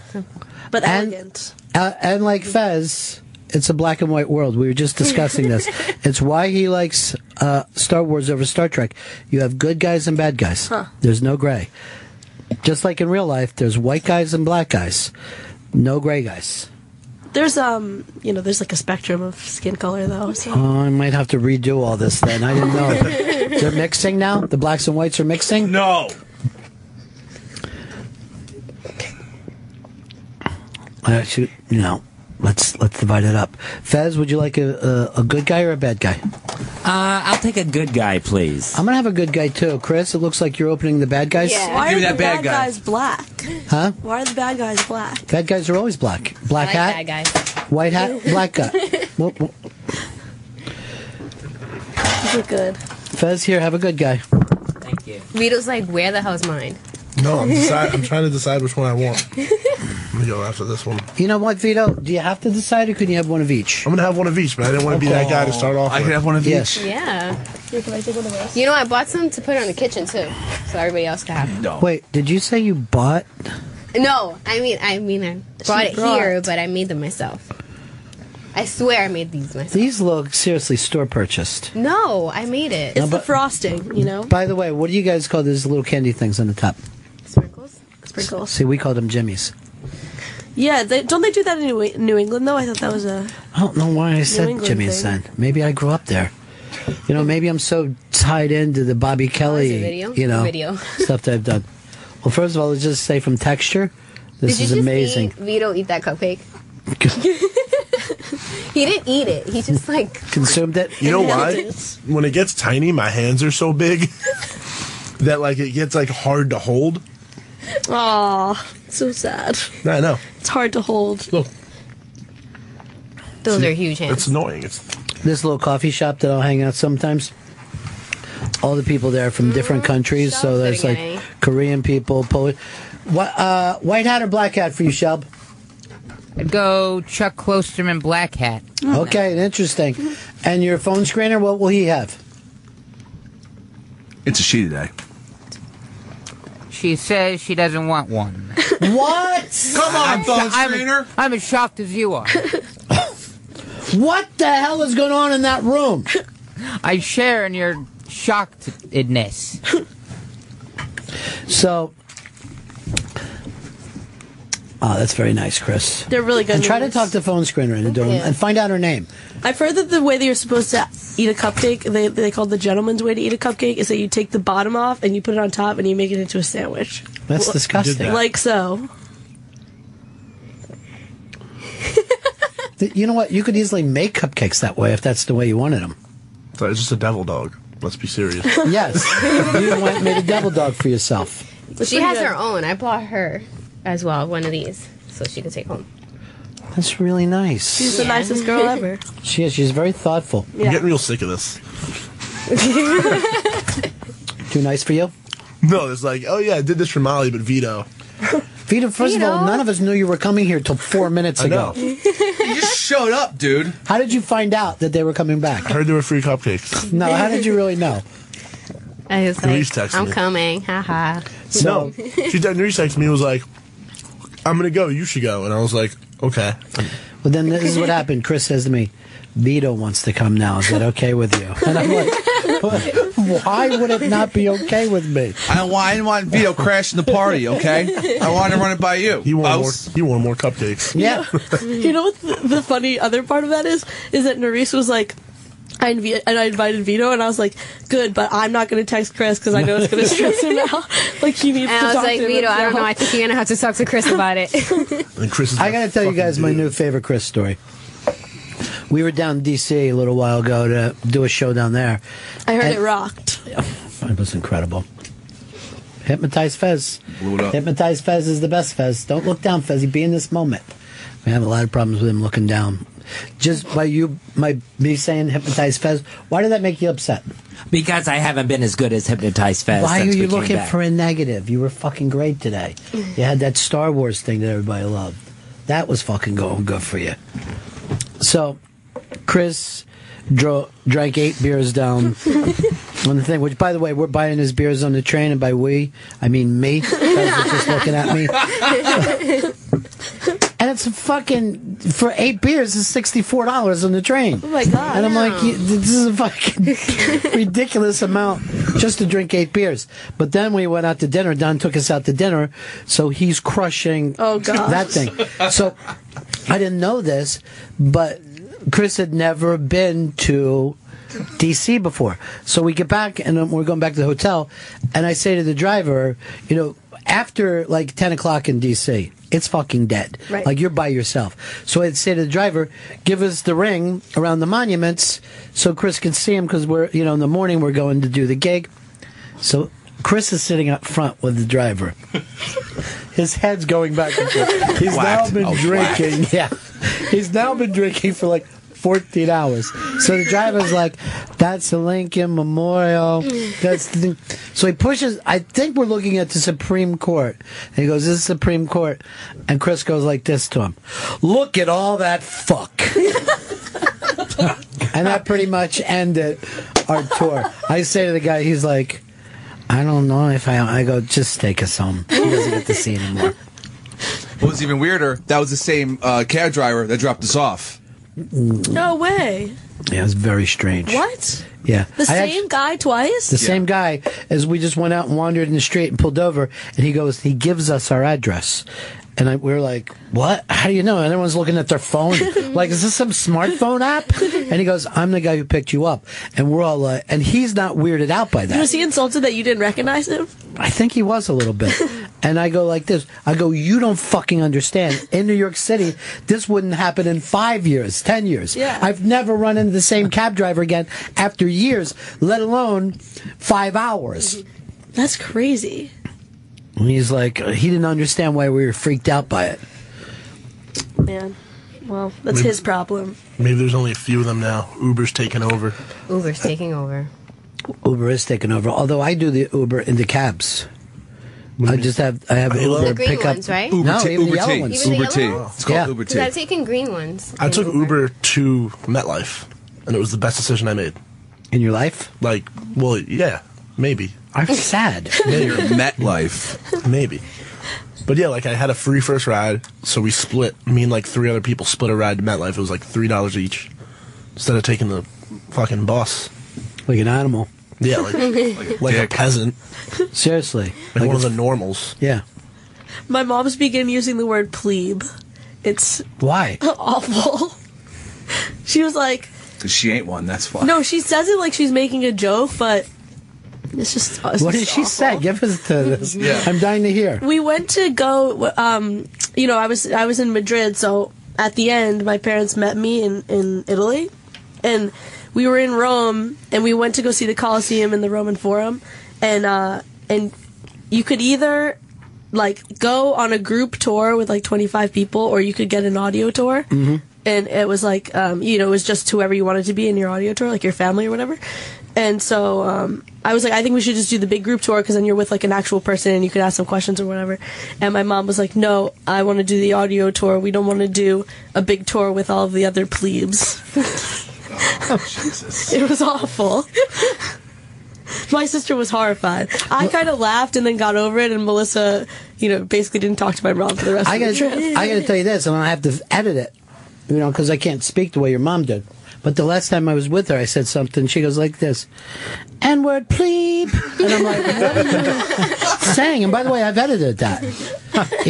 Oh, my God. N-word plebe. And then she puts the thing up like, don't leave me hanging. I just left her hanging.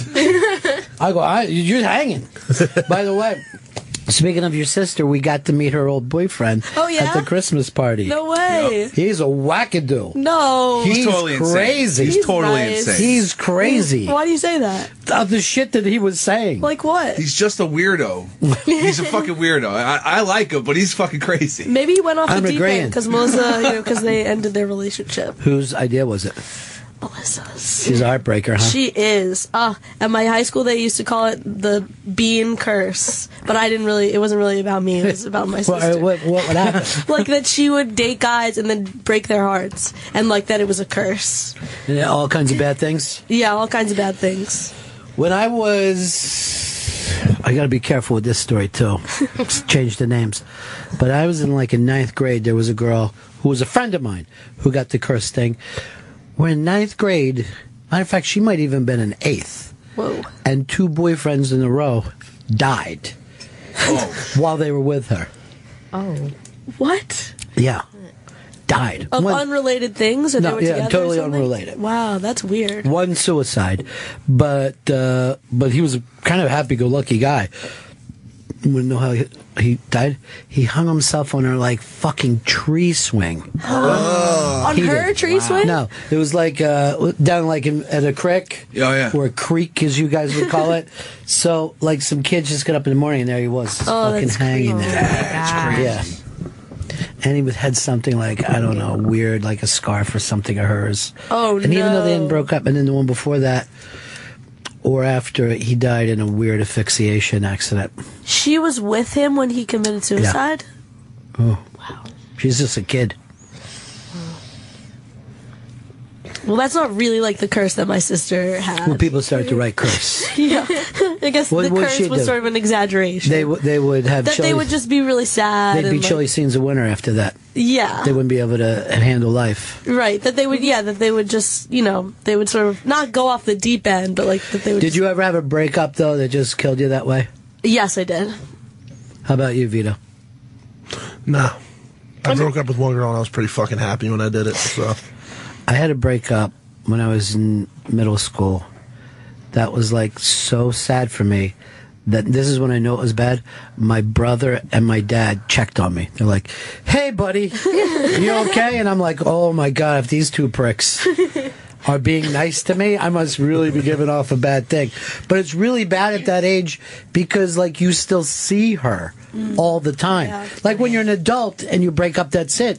Because I think little kids love as deep and as hard as adults do. Yeah. And then could you imagine if you were in love now and you had to see that, and she's with the new person she cares about.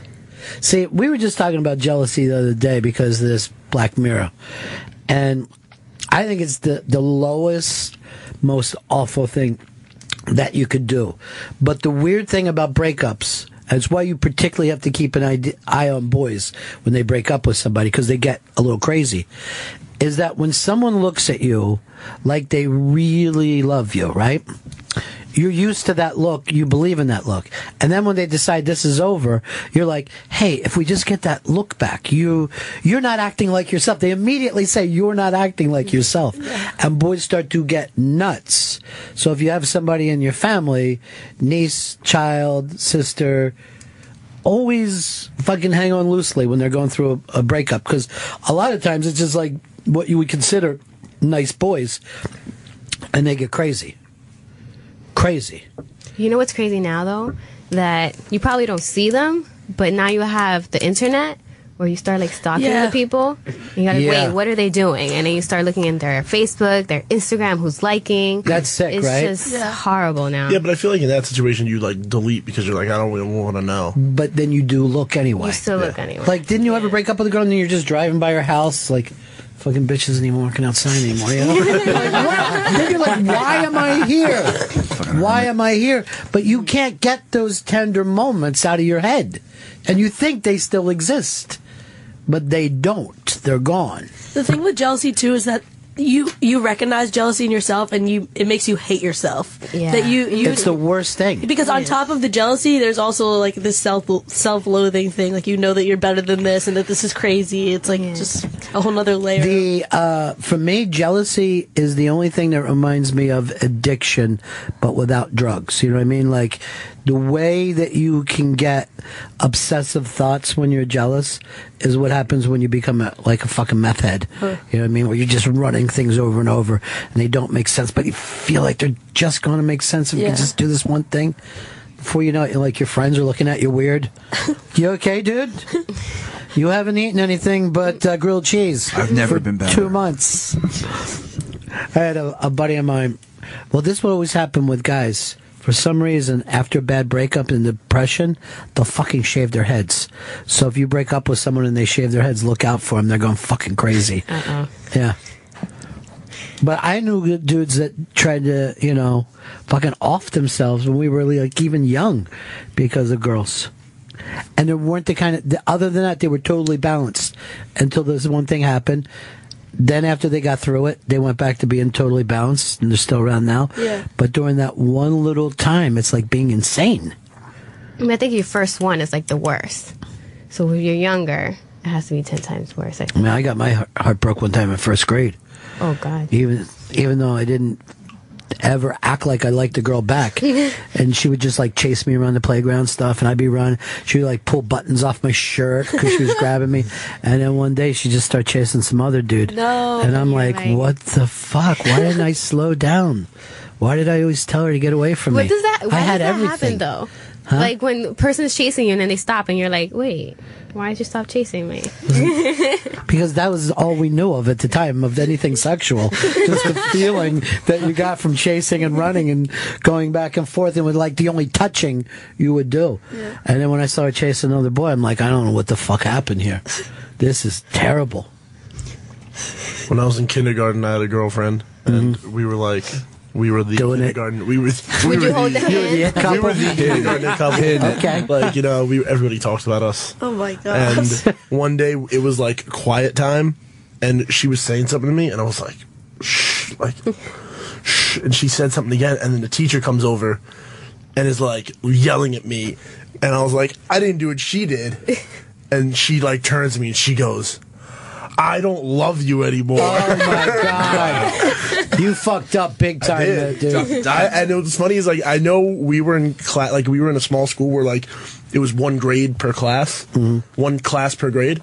So, like, I was with her for the next, like, 3 years. I don't remember anything after that. Like, I don't remember anything about her after that moment. Yeah. I remember seeing her, but I don't remember speaking to her. You were in shock for the next 3 years. Yeah.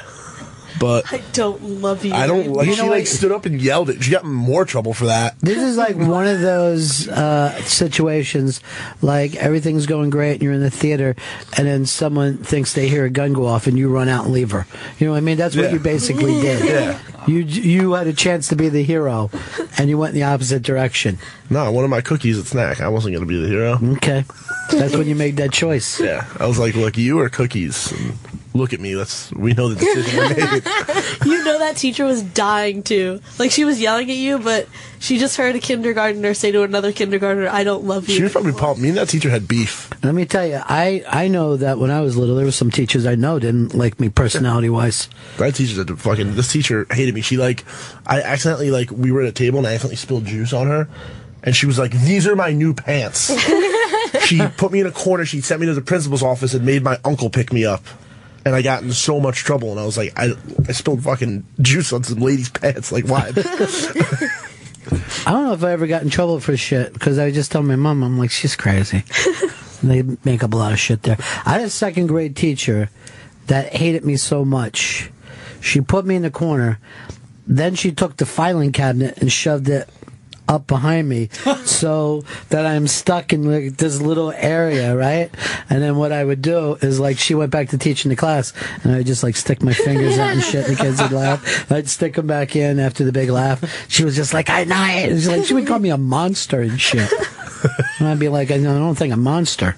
You know, obviously, you know, we don't get along well, but this can't all be me. It's got to be us, you know? In high school, I had one of those teachers who thought he was like the cool guy, and like one time he like singled me out and like kicked me out of the library, and I like literally went up to him. I was like, "Do you think you're cool now?" And I was like, "Do you think you're the cool teacher? Do you think you're hip?" Like, and I was like insulting his outfit, and I was like saying all kinds of stuff to him, and everybody in like the library was like laughing because they were like, "He is a tool." Like, yeah, we thought it was cool because he lets us listen to music on Fridays. But yeah, you're right. He's a dick. Doesn't take much for that. Yeah. It's the fucking weirdest thing. I'm so glad I'm not a kid anymore. Aren't you? Oh my god, me too. Isn't that the worst thing? I feel like it's getting worse and worse now. Yeah. When I see high school people, like kids, I'm like, oh, I want to like. Yeah, fucking teenagers are the worst. Oh I don't know. my Like, I don't know if I turned into like an old angry man quick, or like teenagers just suck. Yeah, but like you're right to both. I was in 7-Eleven yesterday, and like a whole group of like 15-year-old kids walked in, were like running in circles and like knocking stuff down. Oh my god. And I was just like, what? Like, why are people like this now? And then the cops came in and were like, you guys should be in school. And they gave the cops an attitude. Oh, man. They were like, you can't talk to us like that. The cops was like, yeah, I can. Like, so start kneecapping them. They think they're the shit now. I don't know what it is. Well, they always did. See, you were the same way. You just didn't know that's it. what I was thinking. I was like, damn, was I that annoying at that They age? take up too much room. That's the fucking problem. They take up too much space. I don't think they're annoying so much as I just feel bad for them. Like, I remember a group of girls asked me to take a picture of them at the mall, and I just, like, remember doing stuff like that. Like, that's so embarrassing. What? To have a nice picture from the mall. Like, you go to the mall with your friends, just hang out. Like, Yeah, but that's not buy bad. You're in anything. front of Chess King. Like, that's so embarrassing. I don't mind people hanging out at the mall, but you know what I didn't do? I didn't go fucking raise havoc at 7-Eleven. Like, Yeah, that's true. I still ask people to take pictures of me at the mall. So I just want to send this out to some folks. Yeah. Let them know I'm doing a little shopping. I want to Snapchat. Just take a selfie. I mean, No, I hate the whole selfie thing. What's your problem with selfie? It's just so annoying where like people, like at first it was like, okay, like you put up a picture of yourself, but like now, like I've been in a situation like at the bar, I'm like, two people are taking a picture and I'm like, do you want me to take the picture for you so it comes out better? And they're like, no, we want a selfie. I'm like, okay, well you can't fucking see either of you in the picture and it's dark and... Why don't you start doing Belfies? Just butt pictures of yourself. Oh, yeah. That got big. I do that. Is that actually a thing? Yeah. Well, it was in 2014. I think it's over now. Keep it going. Chris is, well, we're trying to get some slang going here, too, because Chris, when he tried to say hi, boss, to me, what did you say? Boss. So we want to try to get boss, like anything we like. Like, those shoes are boss, motherfucker. These cupcakes are pretty boss. These are boss cupcakes. By the way, more people went for the evil than the good. I see. You're thinking about another one, too, aren't you? Nah. Yes, he is. Go for it. No, I'm not. Yes, you are. Is it talking to you right now? You want one? I'll have one with Vito. If only Vito There you does? go. Yeah. Come on, Why buddy. won't you eat alone? Because you're a woman? Is that why? That's so true. You know me, like when I go to the bathroom and if I have Molly with me, I'll be like, Molly, can you please come to the bathroom with me? And then I just like want her there. It's so weird. But what like do you guys always do? like I don't know why I do that. Do you go in the stall together? No, you don't even talk to the other girls. It's just like, I don't know. A thing. I think maybe it's the walk over that's really the... Yeah, and then The she's part in the where you need bathroom. Be support. like, we just like talk. Why don't you just get her on the phone? Yeah, I'm peeing right now. To me, you know what this sounds like? Hookup. Maybe you two don't even understand it, but I think that you guys have a deeper like in each other than you're willing to admit. True. And you know what? You're in your 20s now. This is the experimental age, you know? No, the experimental Try age some is stuff. like 6th grade to 8th grade. What were you experimenting with then, in 6th grade to 8th grade? I swear everybody was a lesbian at that time. Well, tell me all these stories. I'm going to hear every one of I them. don't know, everyone. Okay, there was girls who would come up to me and just grab my ass. And I'm like, what the fuck? And then they would like touch their boobs. Like when we had dance class and all the girls would like put their breasts like it was the weirdest fucking shit. I hated it. Oh my Hated it or loved it? god. No, I hated it. I just found out. You know how like guys go up to each other and like hit each other in the dick? Yes. I found out girls go up to each other and slap each other in the vagina. Okay, I've never done that. Like I was like watching a show and that happened, and my friend's girlfriend was there. I was like, "Has that ever happened to you?" She was like, "A few times in high school." And I was like, "Is that a thing girls do to each other?" She was like, "Yeah, I've been pussy slapped." And I was like, What? No, Hey, so you found this story living in this? I was gonna say There's that. no such thing as pussy slaps in real life. I feel like we're doing a show called Teen Talk. I'm talking to the youth out there, finding out apparently pussy slaps are a lot bigger than we ever thought. 866-Teen-0-TALK. 866-Teen-0-TALK. Now, Hicks, did you guys ever dick slap? I never wanted to touch my boy's dick. I think it would have been the start of a fight in my neighborhood. But I have to admit that this generation is way more homoerotic than than when I grew up. When I grew up, all that shit was cause for fighting. Matter of fact, Shower Bench wrote to me yesterday agreeing with Fez about, let's say in the interview, or the Seth Rogen stuff, where they do a lot of homoerotic joking. She says it's anti-gay, agreeing with Fez. And I said, no, I think it's almost like progressive in the way of like black kids acting like white kids. It's like adopting that culture and thinking that it's cool. So I think it's oddly a sign of progress, because if someone would have done something like touched another guy's balls when I was younger, they would have been out in terms of society. Now. My cousins do it all the time, and they say gay shit all the time. Sorry, that was wrong. What kind of gay shit do they say? Please share. I'm so sorry. I forgot Fez was here. By the way, your brother, and we should say this in terms of, is gorgeous. Really? Yeah, did you see your brother? No, I never saw him. She went to my house, and I was going to introduce him. Yeah, but he was downstairs. I would disagree, Fez, and say that he's a Latin soap opera star. We don't even look alike, right? No, you're different looking, but you're both stunning. Now, Fez, stand over here. Okay. And I want to say, now say some of the gay shit that they do. I mean, I don't know. Just stand over here. What kind of stuff would they do? They grab each other. Oh, well, my friends, they usually, like, when they're dancing bachata and stuff, they, like, get really close and, like, you know. Two guys dancing bachata? That's but, already gay. gay. We know it's fake, so we don't mind it. It's okay. Okay. They'll be like, no and if homo. it wasn't fake, it would be. Very bad. No, do they ever do this? Take a bow. Because that's always fun. No, here's the thing. Vito, the joy that Vito got out of that. I've never seen him.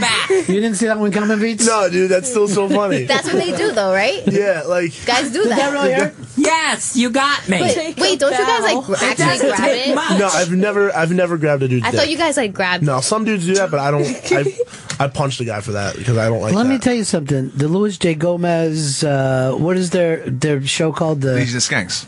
I turned them on one night, and they were showing each other their assholes. These are guys, straight guys. And they were just taking time to look at each other's assholes. I know my And I'm friends. like, we would have... Everybody has an asshole. Yeah, everyone has an asshole. But you don't... Guys showing each other their assholes would have been very strange to my generation. I think it's less about like progressiveness in terms of homophobia and more about like a sexual revolution, that people are just like really into being comfortable with their bodies and like showing each other. So like, where's the body parts sexual and stuff revolution like that. going? Is there going to be more sex or less? I think there's going to be more. And That people like making a point, or especially, I think it's especially part of like a feminism thing, but just everybody in general, I think, likes to, it's sort of like a pride thing that they like to feel like they can like they can expose their bodies. I think that's less sexual revolution and more just people have more confidence about themselves. I don't think that's sexual revolution. I think it's closer to ancient Rome. Like, you know what I mean? Yeah. When people are doing stuff and it means nothing to them, you know? I don't think that's the same as a real sexual revolution. I don't think is as nihilistic as what we're talking about. Like, my body doesn't matter. Like, here's my asshole. Just You you piss in mean it. ancient Rome like back when they were like a mentor would have like a kid. Yeah. And they would like have sex and everybody was like, yeah, that's just That's what you do. that's them. That's Jimmy. Yeah. That's Jimmy. What are you going to do? Him, apparently. Are you agreeing with this, Hicks, or you disagreeing? I disagree. I don't think. I think it's I don't think it's a revolution at all. I don't think people are going to just turn into some nihilistic orgy fest where people just use. I never said anything about nihilistic orgy fest. It sounds like you're saying That's what she's saying. The picture is a nihilistic orgy fest. Now, if you think one of the problems with Fez is you lack confidence, right? Oh, absolutely, yes. And you were so confident during the hypnotist show. Do we have any clips of that? I would love to see that. You just, boy, our team. Yes, we do. I just got a nod from the room. I would wonder if Fez would be better off being hypnotized to have sex, or would that be cheating? Are you planning to have sex anytime soon? Not anytime soon. I don't have any prospects. I would like to have sex before I died. So then wouldn't hypnotism be the good thing to do? Yeah, he's gonna, yeah. That would like get it, With your get all the help, stress let's out go the way. soon. That's gonna get it going. Yeah. I think you should even do it with a woman the first time. I definitely think he should do it with a woman first time. Yeah. Just to make sure that you are gay. Yeah, exactly. I don't like this. Janice from Chicago wants to jump in. Hey, Janice. Oh, hi, how are you? Hey, sweetie. I'm sorry. It's such a perfect epiphany, having all the 3 kids there. Isn't it nice? Yes. I got my babies home at Christmas. Plus, my new thing I'm trying to do is have Christmas changed to January 25th. I think we would have a nicer winter. That'd be bogus. Because I'm riding in today, and I'm like, today would be the day to listen to Christmas music. right? Not when it's 61 degrees. Yeah. And I said it to my cab driver, and I'm like, don't you think it would be great to hear Christmas music today? And he goes, I'm Muslim. I go, well, fucking thank you for the 9/11. Now it feels like Christmas. Yeah, it does. If it was January 25th, we'd all look forward to that. And then you just got to make it through February, and you start to get spring your way. Yeah. I would like that. New Christmas. Hashtag New Christmas. Let's see if we can't get it going. Let's make a petition. Or maybe the Christians are going to bitch because they say that he wasn't even born on that day. Really? Mm-hmm. When was he actually born? Well, we don't really have any proof that he lived. No, I've heard that he was an actual, proven historical figure. We can't find it in any books. Any of the log books of the time. Mm. Which would have been great. Yeah. There was a Beebus of Nazareth. Maybe that's who you're thinking of. Close. None of you guys even commented on the Comedian of the Year and the specials. Are you happy with anything? Is there anything you would have done differently? My favorite stand-up special of the year was Tom Segura's. He's great, man. I loved that special. I'm disappointed that Brooklyn Nine-Nine didn't win. Yeah, that shows is so old school. I love it, though. TV, and it just crushes. It's so funny. And almost everybody from that show is getting big, too. Yeah, yeah. Like all the side characters is great. Chelsea Peretti's blowing up right now. Her stand-up special was really good, too. Yeah, she's great. Yeah. It was weird, though, but it was good. Weird is good. Yeah. Weird's it was good. when she was talking to the dogs and Yeah. She's adjusting her cakes because she wants to make sure those last 3 go. Did we find out what the phone screener's name is? Caroline. Caroline laughs and it's raining all day, and she wants to be one of the girls. She refuses to have a cupcake. Come get a cupcake. Maybe she's on some 2015 thing. We'll know her. Oh yeah, I was supposed to do that. Mm-hmm. What would you improve on, honey? I want to get toned, but I'm too lazy. Yeah, we're always saying you need to work on your body a little bit. So you don't know whether you're coming tonight, huh? The cold is killing me. Have you met Molly's dad? No, I haven't. Nope. There might be a chance before you guys experiment, just to meet each other's parents. Get if approved. you experiment. We're not going to experiment. I mean, just practice kissing. That's all. No. Some. You know she knows Spanish now? Yeah, I know she does. She learned it for you, honey. She was like, what kind of order? She learned it for you. She's like, what do you want? I was like, I want pasta. And she's like, con qué salsa? And I was like, what? You're like, you learned that from me? Do we got a break here, Chris? We got a break one more time for When we break, give me the baseball update as soon as it comes in, too, guys. I'm looking. It's supposed to be 2 o'clock, right? Oh, the Hall of Fame? Yeah. Hall of Fame, yeah. Ooh. Are you hoping Piazza gets in? Yeah, I want Piazza really to get Piazza in. to get in. So, obviously I want to get Piazza in, but I believe he belongs there too. Yeah, best hitting catcher of all time. Like, yeah, but who would you want in on your team, him or Johnny Bench? Oh, like if we were choosing, yeah, it's like in heaven. You're in baseball heaven. I'm biased. I would choose Mike Piazza. Like he's How about Mr. you, Chris? Bench. See, here's the thing that I would choose Bench. I think the catcher is almost like the quarterback of a baseball team, and you can't take away championships from that. Like sometimes I think the catchers elevate that team to championship. It might not even be correct what I'm saying. I mean, I know Mike Piazza, they didn't win a World Series, but he definitely elevated that team. Like, and he has, I mean, that moment after 9/11 when that first game in New York. You know what? I was here in 9/11. It didn't mean shit that he hit a home run to me. I'm like, oh, great, you hit a home run. Guess what? That's the one thing we have that we like put everywhere. Every September they like play the shit out of that clip. Yeah, and they're like, Mike Piazza saved New York City.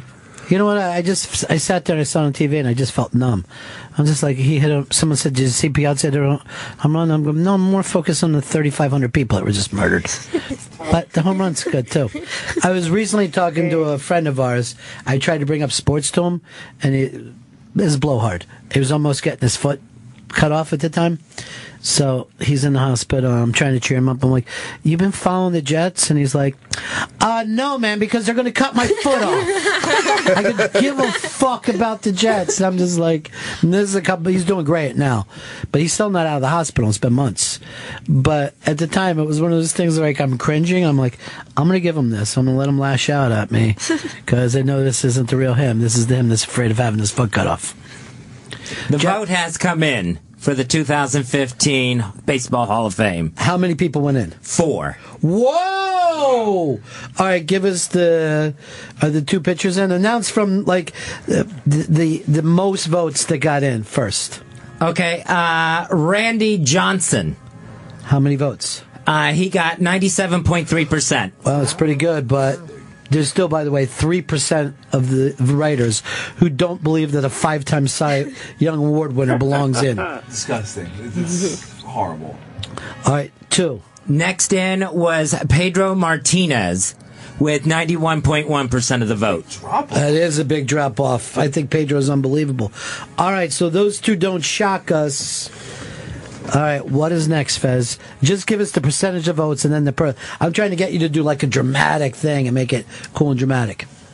The next player went in with 82.9% of the vote. And what do you need, 75%, Chris? Yeah. It's 35% cutoff. And that was John Smoltz. Whoa! Wow. And the final... what was his percentage? His was 82.9. That's nice and breathable. He got in there.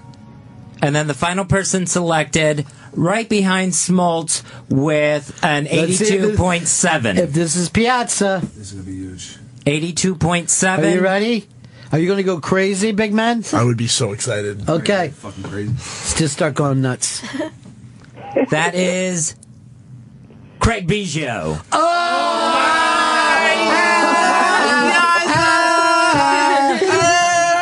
Well, that's unbelievable. How many points percentage did Piazza get? Let me see if I can find that. Find it. It's bullshit. And you know what? I hate to, because I'm getting a little New York centric living here.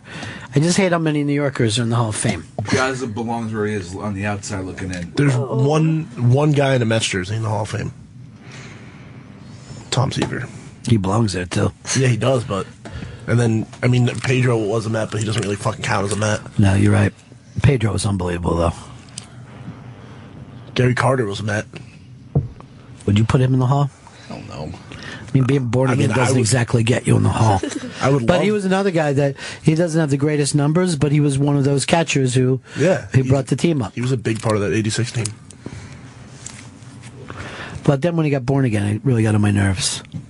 He would just yell out like, "Jesus is with us," and just like, okay, that's Sunday. You know what I mean? That's Sunday. You know, I used to be all about like I liked Kurt Schilling at first when he was like saying his mind, and then like now I'm at the point where I'm like, you got to shut the fuck up, dude. Like, like what did he say a month? There was something I read a month ago that I was just like, he's a maroon. He's a fucking maroon. Kurt Schilling's a piece of garbage. I'm glad he's bankrupt. I'll just say this. I would actually, if I saw him on the sidewalk, I'd swerve my car to hit him. I'd run him down and say, here's a bloody fucking sock for you, bitch. You like that one? I hope that doesn't come across as, I don't want to eat the other kind of cupcake. No, I'm on your side. All right, we got a break here. It's great to talk to you, Janice. Thanks. Happy New Year to all of you. Happy New Year, Janice. Happy Jew Year. I like to say it to all my Hanukkah friends. Woo! That's you. You still doing all the Jewish thing? Right? Yeah. Yeah. Nice.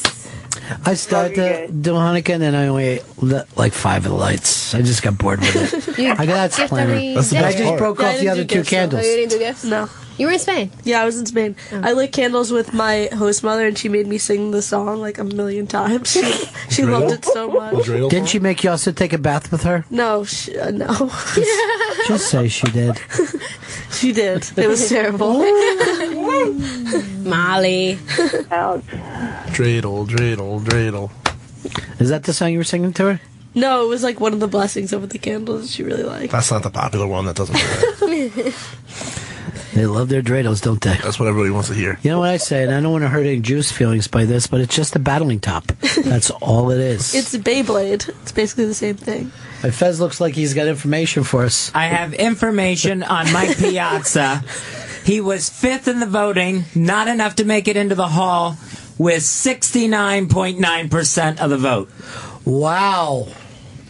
Maybe next year. Almost. I think he's starting to fall away on him. Yeah, I think last year he was close. This was his year. This was his year, and he screwed it up. Next year's going to be all about Ken Griffey.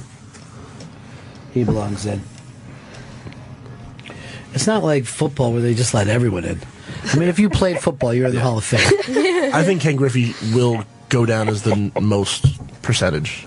I don't think so. No, I think right now. No, you're the hell. Right now it's Tom Seaver. Griffey ain't gonna get the most percentage. He got it. His body broke down on him. Yeah, it was great when he was healthy, but he's not getting the most. He's like the percentage most for what could've beloved baseball player of this. But Chris is right. In the last 12 years of his life, he didn't play 160 games. Then why isn't Bo Jackson in? That's crazy. so different. Bo Jackson should do it just for running up that wall. That was dope. They love during All-Star weekend. They love playing that clip. I love seeing it. That fucking 30 for 30 Bo Jackson. Oh, Bo knows. I watch that thing constantly. There's some really good. I got it on my phone right now. I'm just going to start watching it during the commercial. I'll be like that. Look at fucking Bo. God damn, look at Bo. That was like the closest we ever came to having a superhero. Well, him and Evel Knievel. It's funny, people don't realize how big Bo Jackson was at his time, anymore. No, but I mean, if you, I saw a cartoon on YouTube 3 weeks ago, and it had 3 people in it. It was Michael Jordan, Wayne Gretzky, and Bo Jackson. Yeah. And people now, I'm saying, don't realize that he was that huge, where he was in a cartoon series that was the 3 top people. Yes. And he's one of them. Bo Knows was the biggest thing, because they say, do it. When people used to go to sleep at night and just be laying in bed going like this, Bo Jackson. Bo Jackson could do anything. What a guy. What sport do you think he would have went better at if he just stuck to one? Football. You think he would have been Yeah, I mean, without the injury, first of all, he was an incredible college player, and then a pro who never really played a real season, never got into football shape in his life, and would run over guys and take off like that. His highlight reels, he looks like a cyborg. He can't go down. There's clips of 3 people on top of him, and he's just trucking them. My favorite part of that Bo Knows is him in high school, where people were just like, what? It's like a man just showed up at a Little League game. Just started, people were afraid of him. Yeah. All right, we'll break. Just talk to you later, sweetie. Right back. We'll jump into some comedy news. It's the Ron and Fez Show. Big show. Everyone's here for the show. Ron and Fez. And there's gonna be a show. It's a radio show. It's a radio show to go. Ron and Fez. So stay right here for the radio show. It's a radio show. It's a radio show. You're listening to a radio show. It's Ron and Fez Show. I got news for you. We got all of our kids back today. Molly's here from Spain. Yeah. From the Dominican Republic, the Northeast. And from a half a block away, it's Vito, who, by the way, could come over here any day he wants, but waits until everyone else comes back. I feel weird, like, asking. I don't want to. You don't have to ask. You say, I'm going to be here. I don't want to be that annoying, like that, like, fucking guy that's, like, just showing up all the time. You know how when you go over to your mom's house now, you still open up the fridge and just start going, pickles? Cheese. Yeah. No, let's eat American cheese, dude. Yeah. That's how I want you to be with us. Okay. All right? Come in here and be like, oh, good, Next we got week. cheese. I'll be here every day, dude. Your mom don't go with you moved out? Yeah, at first it was a fucking nightmare. But, like, I got to go hook up her TV today. Good. She thinks I'm a cable expert. Oh, you got the degree. She was like, I need you to hook up the cable. I'm like, Mom, it doesn't work like that. She's like, yeah, but I don't know how to do it. I'm like, I don't either. That's nice, though. You gotta help her, though. You gotta be there for your mom, right? I'll be there. Always love your mother, you know? Do love my mother. Like Molly says, that's the person you drink shampooch with. I bought my mom the Sopranos Blu-ray box set for Christmas. Yeah. She goes, I have this. And I was like, Mom, I know you don't have that. It just came out. And she goes, no, trust me, I got it a few years ago from Helene. And I was like, no, you didn't. I know you don't. She was like, yeah. I was like, show it to me. She goes, it's there somewhere. I was like, Mom, I know you don't have it. Why was she saying that? She was just like, I don't have a Blu-ray player. I was like, Mom, that's a Blu-ray player right there. I didn't bring it with me. I know you have it. She goes, doesn't work. I was like, Mom, it works perfectly. It works perfectly. She was like, I just don't need. She was like, it's on demand. I was like, they took it off demand. It seems like you're asking her to do something she doesn't want to do. She just didn't want. She like my thing was like, just say to me, oh, I don't want this. Yeah. Because like she'll watch like random episodes of the show that pops up, but she doesn't want to like watch the special features, and it just blew my mind. But I was just like, at least tell me. I was just like looking at her like, tell me you don't fucking like it. Just tell me you don't like it. Don't lie to me. Are you the only child? Yeah. Oh. Nerys is like, that explains a lot. Were you spoiled before?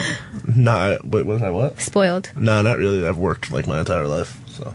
But I mean, she spoiled me with like love. Yes, love and food. Love and food. But like I like didn't really like I had to like work my whole life because we don't really have a lot of money. Since he's 6, he's been a bartender. Yeah. I've had a beard since I was 5, so like I just let it grow in. She actually, it's funny, when we were getting our Christmas presents, like Gabby was getting like, she was giving Gabby like really cool shit. Like Gabby was getting like a fur vest, and like I would get a $25 iTunes card. I was like, yeah, Mom, like I don't want this. Thank you. I was just like, oh, awesome. I was like, I didn't pretend I pretend I loved it. Then there was like a $25 Amazon card. I was like, thanks, Mom. A $25 Xbox card. I don't even play my Xbox. And then I was like, Gabby's getting all this cool shit. And then my mom hands me this thing, and I was like, oh, I know what this is. She goes, yeah, it's the book you wanted, right? And I was like, yeah, I did want this book. And then it was a MacBook. So it was really nice. Oh, but that's like so at first, like she like put every gift card in a box too. And she was just like, I know you like opening up presents, so I just. I was like, no. She was that wasn't like. She was literally just like, I wanted to. I thought when she was just giving me the gift cards, she was like, I know you like opening up presents, so I just thought I'd wrap them up in a box. Still nice. It was very nice. I really appreciate it. It was a really nice. You know what present. I got from Christmas? What? Just a carton of smokes, and my dad said, "Smoke up, Johnny. Smoke up." That's why I'm always with the bad kids. Let's do comedy news. Reporting directly from the SiriusXM satellite radio headquarters. Blasted into space and redirected directly into your brain. It's Ron and Fez's Comedy News with the Comedy News Team. Nerys, Vito, and Madrid's own Molly. What's the story, Nerys, Vito, and Molly? Well, first of all, Norman Lear is receiving the Writers Guild of America East honor. Just East? Yeah. That's weird. What's the problem with them out west? Give some love to Norm. Come on, West Coast. This isn't a goddamn rap beef. I've never heard him called Norm before. That's a first. No one ever, when he walks in, goes like this. Norm, can I ask you a question? Maybe they should start. Well, Norm Lear, aka Norman Lear, is a television legend, and he'll be receiving the award in February at the ceremony in New York. And the Guild says that the award goes to celebrate the achievement of leaders in the arts or politics who have advanced the causes of creativity and freedom of speech. All right, I'm gonna play devil's advocate right now. I'm the devil, but if you look at his show, Maude, and then he did what else? He did Sanford and Son, All in the Family, Jeffersons. I don't think they really hold up that well. I don't think, you know what I mean? Like, I tried to watch Sanford and Son when it was on. I was watching Sanford and Son. I tried to watch it. I love that.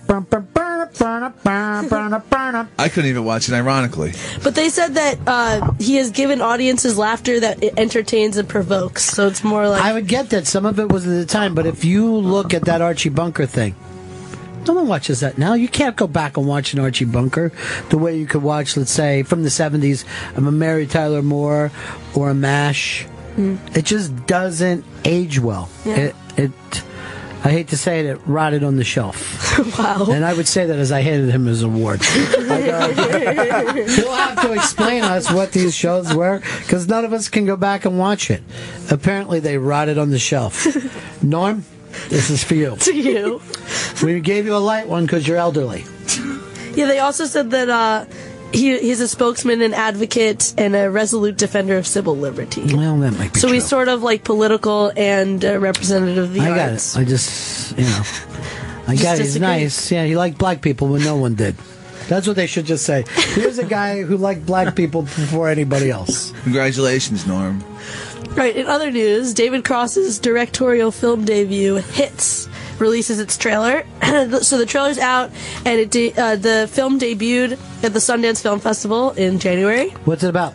It's a comedy drama, and it's about people making their names on YouTube. I think a comedy drama should be called a comma. I think it's a dramedy. See, I think a comma would be a better thing to do. Now, by the way, normally in news that you do your one and then pitch, so it goes around, but you did both of yours, right? Oh, sorry. Yeah. So we're really on. So you'll be out now for a while. You have to read for a while. We should have some kind of executive producer who runs through this with our comedy news team. By the way, I saw you all look excited when you made that when you were in the beginning. Yeah, theme. that was awesome. Yeah. That's pretty cool. All right, what do you got, big man? Gilbert Gottfried got fired from The Celebrity Apprentice. Spoiler alert! Come on! I haven't watched it yet. Well, you're gonna fucking hear.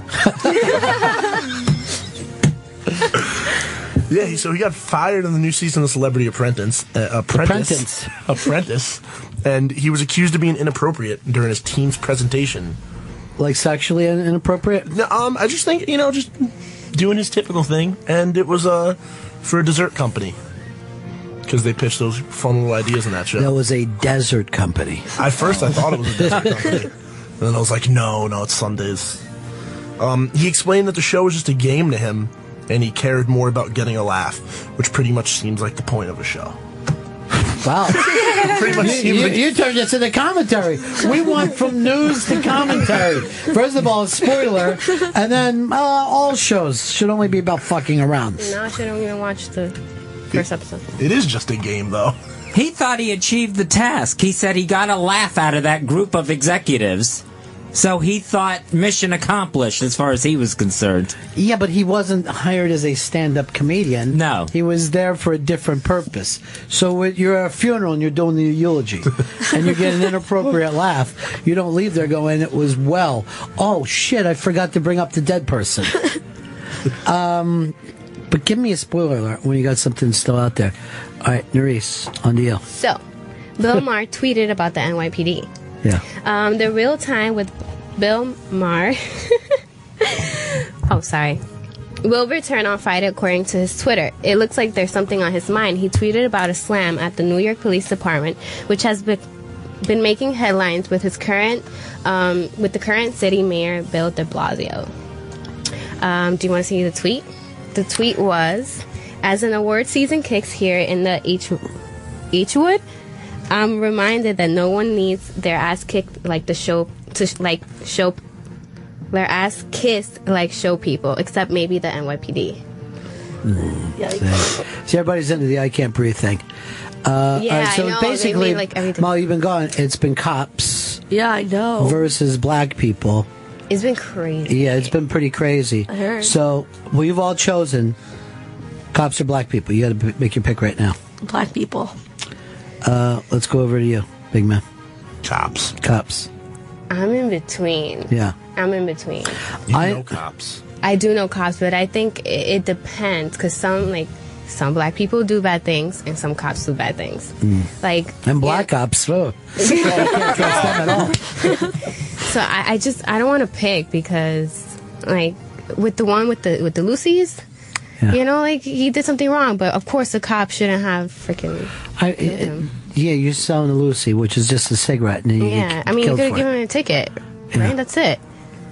Plus, how come you can hand somebody a cigarette, but you can't sell them one? Like I can say, can I borrow a cigarette, Chris? Yes. But if I give him $2, then he could be arrested. Because it's not taxed. It's all about that money. It's all about the money. All about that money. I don't know how this made comedy news, first off, because it seems a little more important. And by the way, we're going to run through it with these guys before it always gives us a chance to know how we're running stuff. But I'd say if it's cops versus black people, this is the greatest fight of my life. I just got to keep quiet for a while. You notice how everything becomes about racism? Yeah. Like, again, with the racist thing. They always pick the black guy and the white guy. Yeah. Always. But I will say this, cops and black guys. My whole life, black guys have never come and broke up a keg party. So I got to give them extra points for that. Well, the scariest thing about this is like if you look on if you have Facebook and you look at your news feed, like biggest fears I think there's like a huge race war brewing because if you look at your Facebook it literally goes white guy puts up an article about a black person that did something wrong, then black guy, then white guy, then it just keeps flip flopping. Black guy puts something up about white guy, white person puts something about black guy, and just keeps switching, and everything just gets so heated. Right, you're right. So there's no conversation. Some people think that if you just say what Norris said, that hey, there are some bad cops, then you're anti-cop completely. You can't even let on that some cops abuse it. We know that they do. And you can't act like some black people make it scary to go into their neighborhood. You know, you've got to be able to say both these things, and we got to be able to talk about it. Well, but again, if you go in any black neighborhood, 99% of the people are good people. If you look at any police department, 99% of them are good people. So, but you are have we your wrong to assholes. say that we got assholes on both sides? We do. Yeah. Yeah, we do. But you have, in every culture, you have the people that are good and the people that are bad. Yeah. I mean, the arguments are getting dumber and dumber, too. Yes. People are saying, for one, I see people put up stuff you have video evidence of the cop that took out the guy selling Lucy's. And, you do. Yeah. But then these same people will never acknowledge that, there's video of Mike Brown robbing a store. Mm-hmm. So, you have both sides of, nobody... They're so dug in. They're so dug in. It's Exactly. really not even about these cases. It's just about the way that they felt. The best thing I heard on the whole thing was, I heard it from my girlfriend. She was watching The View, and she told me Whoopi Goldberg did this whole thing about, she was look, these people don't realize, I was late to work today. I was 2 hours late. If I show up late to work, it's not a big deal. I'll still have my job, but there's so many people that if they're late to work because you're blocking the tunnel, now their family can't eat because they're going to get fired. So, I wouldn't fire anybody because someone blocked the tunnel. If one of my guys said I couldn't get in, they blocked the tunnel, I wouldn't be like, you're fired. Yeah. That's crazy. A lot of people were getting in trouble. Did you? Well, those are the people doing that. We got a third asshole. Yeah. With third asshole. Was it with group. the two cops that died? Is Yeah, that what two you're talking cops. about? No, I was talking about just the people blocking. They literally protesters are blocking the Oh tunnel. yeah, the protesters. Yeah. But also, if you're one of those people who's a demonstrator blocking the tunnel, then you probably feel like the only way to make any kind of statement that people actually listen to is to do stuff like that. Yeah, that's what my brother was But saying. it's You to- have to do it. You have to ruin other people's lives. No, it's not ruined, but if you want something to be heard, you have to protest. You have to be disruptive. So- it's intentional. So say you're in a situation where your parents had to, like, their only way they could bring food home for you was their job. And you couldn't eat for the next month or you got kicked out of your apartment because your mom came home and she was like, yeah, they blocked the tunnel. Well, she just. I think you're getting a little crazy of the blocked tunnel. The tunnel was only blocked. It wasn't in the morning. It was at night. It was in the morning one day. I would watch these Twitter feeds all the time because they were interesting. I don't ever remember that. No one got fired over the blocked highways tunnel. were getting blocked. If anything, you have to go get out of your house earlier. With the thing with the cops, one of them. If you show up at work and you say, look, they had the roadblock, everybody be like, that's fucked up. I just don't get, like, they tried to break up the Thanksgiving Day parade. They tried to storm the Rockefeller Center tree. Like, there was stuff that didn't need to happen. I see it as, people always talk about our generation being apathetic and politically inactive. Like, I think it's really exciting to have people, like, even if you don't, I get it. I know, I understand that you don't necessarily agree with the cause, but, like, just to acknowledge the fact that young people are being politically active and, like, taking advantage of Not only that, but a vast majority of the people in those marches seem to be white people. No, they were. Yeah. So you were saying and if you watch those marches, which, again, you can if you go on Twitter, they'll put up links where these kind of news things are out there, just guys with cameras and thousands of people watch. You will see the police manning along so these people can have their demonstration. So it's a lot less of a problem than you and Whoopi Goldberg are letting on.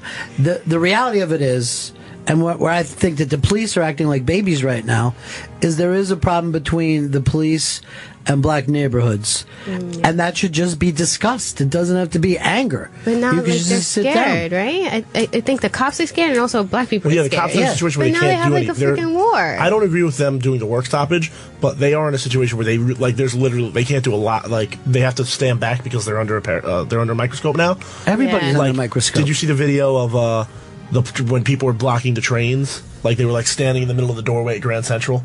No. There were people standing in the middle of the doors at Grand Central just saying, we're not going to move until there's justice. You're really caught up in the block stuff. We got to look at this at a day-to-day thing. But what I'm First saying, of all, the thing is this.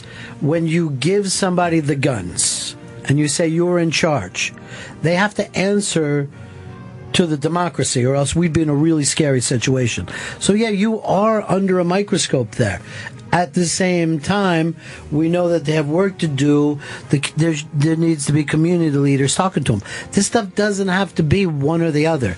It's not two cupcakes, all right? No, my only point about that was that literally all I was going to say is that there was, in the video, you see a cop going up and saying, like, literally going up and saying, hey, can you please move? People are flipping out, like, don't touch me! And, like, my point was just, like, that's what you got to be able to handle in that situation when you are do. a cop. And I'm not saying this shit, but I'm saying literally they can't do anything now, where they're in a situation where they have to, like, Well, they can't start and hit people, that's for sure. No, I'm not saying go, like, club somebody in the knee. Yeah. But, like, it's just, they're literally, like, hands are tied. I don't agree with the work stoppage. I think that's... It comes across a little babyish. Yeah, that comes that comes off baby. I don't agree with that. But what do we got? One last news piece. Yes. We got a little. We got heavy there for a second. NYPD. Yeah, it was dark comedy. You guys are jumping in. Chris has stayed a little quiet with this. I'm pro black people, everyone. You're not so much pro black people, but you're definitely anti-cop. I don't even know anybody who's anti-cop as you. I think this stuff, just again, it can be discussed and needs to be discussed in this country. Yeah, there's so much to talk about it. Daniel writes in this: hey, Ron, how about people stop committing crimes? Well, we agree with that, but we also think that let's say if somebody commits a crime where they're parking in the wrong spot, you don't shoot them. I think we agree with that. Yes. You know what I mean? Like a ticket where there's a ticket. We don't think, oh, this guy parked in front of a hydrant, so he was beat to death. So let's just figure out where to get with it. It doesn't mean that you're not for law and order, but part of law and order is the appropriate response, not a fucking crazy response. And if you have a part of this country who says we're not being heard, I don't see why we can't sit down and fucking talk about it. It doesn't seem we ever get to that point. All right, go ahead, Vito. What's your last one? There's a new Melissa McCarthy and Ben Falcone collaboration set for 2016. Her and her husband's new movie is due out in 2016 in April. Well, I can't wait then. I got a year and 3 months. It's another... I got a year and 3 months. And it's another... She's keeping up the series of naming her movies the names of women. This one's going to be called Michelle Darnell, a titan of industry who was sent to prison after she's caught for insider trading. The film is based on a character Melissa created with the Groundlings in L.A. And do you remember the last time they teamed up together, her and Mr. Falcone? Tammy? Yep. All right. Nice. I think Melissa's hysterical. They do good together. Well, that's sweet. Washington Redskins got a brand new GM. Comedy news.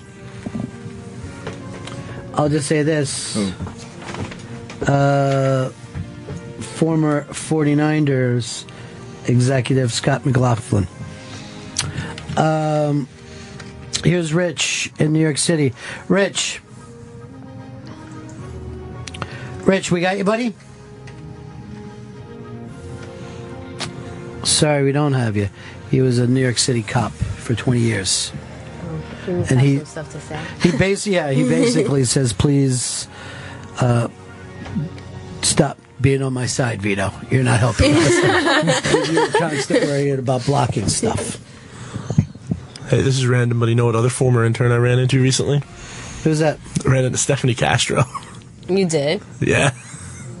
Never thought I would see her again. How's she doing? She's good. She's working somewhere. I don't want to say where she works. Why? People didn't like her a lot. You write it down. Write it down. Here. She's interning here. Or I think she might work there. I don't really know. But shocking, right? Oh my God. Google? Oh my God. Facebook? Oh my God. Come on. Are you kidding me? That's so funny. That's so funny. All right, you remember the guy who said, Ron, how about people stop committing crimes? Yeah. Now he's tweeted, Ronnie B just read my tweet on the air. Love y'all. Why are they still playing Star Wars in the background? And then Fletcher writes something awful. I never thought I would miss Peter Lorre on Comedy News. Ouch. Peter Lorre's put up a fence somewhere in Jersey. This may be the end of Comedy News. I'm just starting to think. How many of the Comedy News did you jump in on, Fez? I didn't jump in on any. What keeps you from jumping in? Just thinking of something to say. Chris, you didn't jump in either, right? I jumped in a little bit, but I didn't jump in. What part did you jump in on? I jumped in on the cops. Let me say this. I'm going to give my MVP award to Vito because he taught us about blocking. I did. Well, another time a person, if you're blocked in the aisle, the milk could go bad. Let's suppose you have a baby at home. Stop worrying about the blocking. What Nazi bosses are firing There's everyone? more problems between white cops and black citizens. I was also worried about blocking. the tree and the parade. All right, I want to point something out because we are in the neighborhood that the tree is. Yeah. Those people got like 8 blocks away before they were stopped. Same with Thanksgiving. That's the funniest thing was that's the worst plan because people who really want to go see the parade can't get in to go see the parade. Well, why make that announcement on the day of the tree lighting? That grand jury indictment announcement. The same day when national TV cameras are going to be on the heart of New York City. Because I don't think they were like, I don't think they cared it's what the NBC was point doing. of suppressing evidence. You know what I mean? I think we have to be adults. And the last thing we want, I think instead of hiding our problems, the problems need to be talked about. The cops don't feel like they're getting the proper respect. Let's talk about it. Black people feel like unsafe in their own neighborhood. And I'll actually say to black people, you think that you're unsafe there. You should be me trying to go through that neighborhood. My worst thing? Driving through a black neighborhood and being pulled over by a cop. Those would be the 2 worst things that could ever happen to me. Perfect storm. Thank you, Fez. A perfect storm for a perfect boy. Oh. I think we got to get ready to wrap this one up, though. We can keep it going if you want, right up until the unmasked. Yeah. for another how many hours? Yeah, I know, right? We just got to go 5 more hours. Chris, what time are you showing up tonight for the cocktail party? Oh, I'll be there at 6 p.m. with bells on. What time? Don't start playing until I'm ready to go out. What time are you telling the people to be there? Doors open at 6. Party starts at 6:30. You got to be signed in by 7 p.m. Now, didn't you tell me Mr. Robert Kelly plans to be there early? Yes, that's what I was told by his producer. What about Christine? Christine will be there. Now, did some of our VIPs decide they're coming or not? I'm waiting for word. I'm going to check back in. Yeah. Don't put any pressure on anybody, No, Chris. of course not. No, just Chris, look at me. Carry your pressure. Inquire. It's an inquiry. What do inquiring minds want? To know. Mm-hmm. To know. Vito, you can't make it, right? I have to be at work tonight, 6 to 8. 6 to 8? You're working a 2-hour bar shift? No, I'm not. Like, this is when I go and I train people to be like the guest bartenders. Guest bartenders? Yeah, we like have people come in and bring their friends out and stuff. I've never heard of this. So it's like an open mic night for bartenders? Basically, Thursday nights we like let people come in, like we train them for like a few weeks. And they get to go like this, Sally, what do you want? And then their friends drink. Yeah, like they promote. They like that's how you get a job there. Like I got my job through doing that. I'm fucking stunned with this. Yeah. So if anybody ever wants to guest bartend, call Vito. Hit me up. Hit me up, y'all. Go to my Facebook, Vito. Twitter. Tweet me, Instagram me, Snapchat me. Are you on Instagram? Yeah, I'm on Instagram. My name's Swedish Fish Mafia. Everybody wants to know if we're ever going to get another Halls. Maybe. The Halls too. Maybe let's do like a horror season. You know, you're fucking around, but those zombies are big these days. Yeah, dude. Nothing bigger. We could do a zombie one. Vampires. Let's do a Hunger Games one. I gave Shelby the thing to do like a cop one with the next crew. Nothing happened. Oh my God, was that the worst crew of interns we've ever had? Ever. I got text from him and him about that. Yeah, Last they were just semester? terrible. Yeah. Like, they would come in to set up the room like this, 4 weeks in. They'd still be looking around. Hopefully this one you have right now will be good. And one of them be going like this. Got your water for you, Ron. Here's the paper, Ron.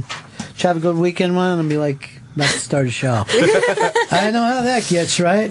You want to get in your own pocket, you know what I mean? Don't want to hear a lot of chitty chat when the show's about to start, am I right? Huh? With the nonstop talking some of the people do? I'm like, yeah, that's right. Finally, I'd say he wasn't allowed to be in the room. I feel good about this next crop, though. So then we each took an intern, and I made mine a star, and these two guys purposely fucking torpedoed them. But I was just saying, you can find something in these folks. And then the other thing that you guys have been missing is that Fez and Chris are fighting terrible with Shelby. No. Terrible, yeah. Shelb. And Shelb will not make up with them. Not at all. Never. No. Why? I've had Shelb, because we're trying to get this, it's about to go into the meeting with HR. And I've been talking to Shelb, how many weeks now, Shelb, to keep that from happening? About a month, it seems. A month, Longer. every day for a month, saying, Chris and Fez have to trust you. You can't lie to them. You can't do the thing. And he goes, I'm going to do it. Like, he'll just say all these things to me. I'm like, that sounds great. And then the next day I'll go, so did Chubb have that talk with you, Chris? Nope. No, and I've at some point. God, here we go. Immediately afterwards, I expected it to come because I tell you, like, literally in front of, like, it's like, okay, so what would the fucking sane person do? Have the fucking talk. But no, nothing. I'm just a man apart here. That's what I feel like. And all these years, have you ever? I've never. See, the thing is, everybody will like Chris. You know what I mean? Like, so we'll have some people here that are like kind of crazy sometimes, but they trust in Chris. This is the first person who doesn't like want to impress Chris. They just don't care. I don't know. I don't get it. We've been here 8 years. Doesn't care. Doesn't come to talk to me at all. I don't know. So people think. And now, like, if he talks on the air, these guys just like pissed. But do you guys try to talk to him off the air? No. Well, then, Fez, how's that helping? No, I mean, I'm not going to initiate that conversation he's supposed to have. Why? Because when I do talk to him, and don't think I haven't tried talking to him, that's what I asked. I got it. But that's what I asked. You did try talking to him then. Oh, yeah. I've offered was help. Was it in a nice tone, maybe? Maybe Yes. he just wants you to be nicer. Right? Shelbs? No? You guys could go to like sort of a family therapy thing. Yeah. I think that would be Totally. a good idea. Some kind of You high, Molly? You guys should have a kid. what? This got sent to, it's funny to us. I'm glad with Fez's idea of holding off the grand jury decision because we're lighting a tree. Forget that a man's life is hanging in the balance. That's kind of what I meant there. I think But don't get upset if people are showing up where the TV cameras are to protest then. You can't have it both ways. Well, you can have this. The law has to be the law. You can't say, we can't have this happen because we're worried what people are going to do on the street. But then all it is, what we have to do is shine a light and try to fix these problems, not keep them as dark as possible. So, I don't know. It's at a weird impasse. Do we have to have the Don talk? That's what it sounds like to me.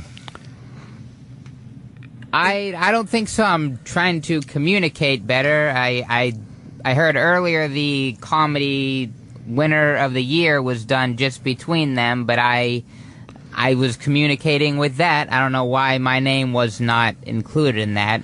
I tried to help out, like, hey, I just reminding, we need to pick out this winner. Was there a reason that you two pairings didn't include him as part of it? I don't recall him being part of that today. Yes, we've talked about it since the contest began, but that conversation was just me and Chris in the office today. I was probably I was sending you emails of I never got an email, bruh. All right. Let's not start prying each other. I was throwing bra out there like a goddamn switchblade. Dustin Diamond style. Like a goddamn switchblade.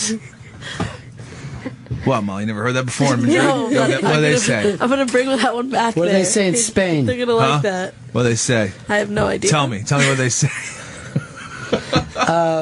Rob Cross just let me know that the Coachella lineup has been announced. Oh. And Steely Dan is playing. Whoa. So I guess that means I'm off to Coachella this year. I was trying to think of what show did it. Oh, what was the comedy show on Mulaney? The older people were like, hey, it looks like at the Beacon tonight, Steely Dan is playing tonight and for the next 8 weeks. And then they won't be back for another 2.5 weeks. I was laughing my ass off. I've seen Steely Dan now more than ever. I don't know, Molly, you jump in here. You're always good with people. Yeah, you should do a little therapy session with them. Yeah, I mean, well, I don't know, because I was here this summer and part of my job was to try and remedy some of the tension. It didn't really work. I guess when Don's here, it's right up time. That's the problem, Shelby. I feel like, I don't know, I mean, I think, well, I mean, I was kind of joking about the family therapy thing, but I also think no offense, some professional help would be an asset in this situation. Like make him go to a psychiatrist? No, like, I mean, for this group, because not even a therapist, but maybe some kind of like, not the HR department, but like a human resources person, like, that they have, consultants and stuff like that to better, like, better the strategy of like different teams. Yeah. So that maybe you could have like a business person come in and like. I'm going to ask a question. How come in all the comedy stories that you handed these kids, you didn't give them the new Sirius XM channel? Which is the one that I said right up and let's go with. Yeah, I didn't think to pass that along. To me, that's the big story. Not that I'm not excited about the 2016 movie release. I thought that was pretty dramatic to know we're just 18 months away from a movie coming out. All right, I guess we'll wrap this one up. Good to see you kids back in here. Yeah, thanks for having us. Thank you. Yeah. Thanks for fixing everything with Shelby and the boys. No problem. Thanks for nothing, Molly. Anytime. You guys could get through this. I know you can. I don't think so. I believe in you guys. That's it for us. Tonight, 6:30 at the stand. That's when happy hour starts. 6:30 at the stand in New York City. 8 p.m. is the taping of Unmasked with Robert Kelly. 6:30 happy hour. Pete in Texas, you're on the Run of Fez show. Everything would be better between everybody if you just heard Marley's dinosaur song. That's a great idea. That normally cheers us up. And where is it, kids? Lone Dinosaur. Two of them working on it. Dinosaur, dinosaur. His tail was swift as lightning. Dinosaur. His heart was brave and pure. Dinosaur. Whenever there was danger, he'd be there to fight the carnivore. The lone dinosaur. Boy, I think we gotta get to work on that a little bit. Something's getting works. I don't know. Do we just have it on tape still? See you guys tonight. Unmasked with Mr. Robert Kelly at the stand. Thank you, Christina, for setting that up. We never saw Michelle today. I thought she was stopping by. She told me she was. No, Michelle. Anybody check on her? I haven't. All right. She's going to be there tonight? She said she was going to be. I like that. Will not just say yes. Her responsibility is to be there. See you guys later. That's the end of my show. Strong.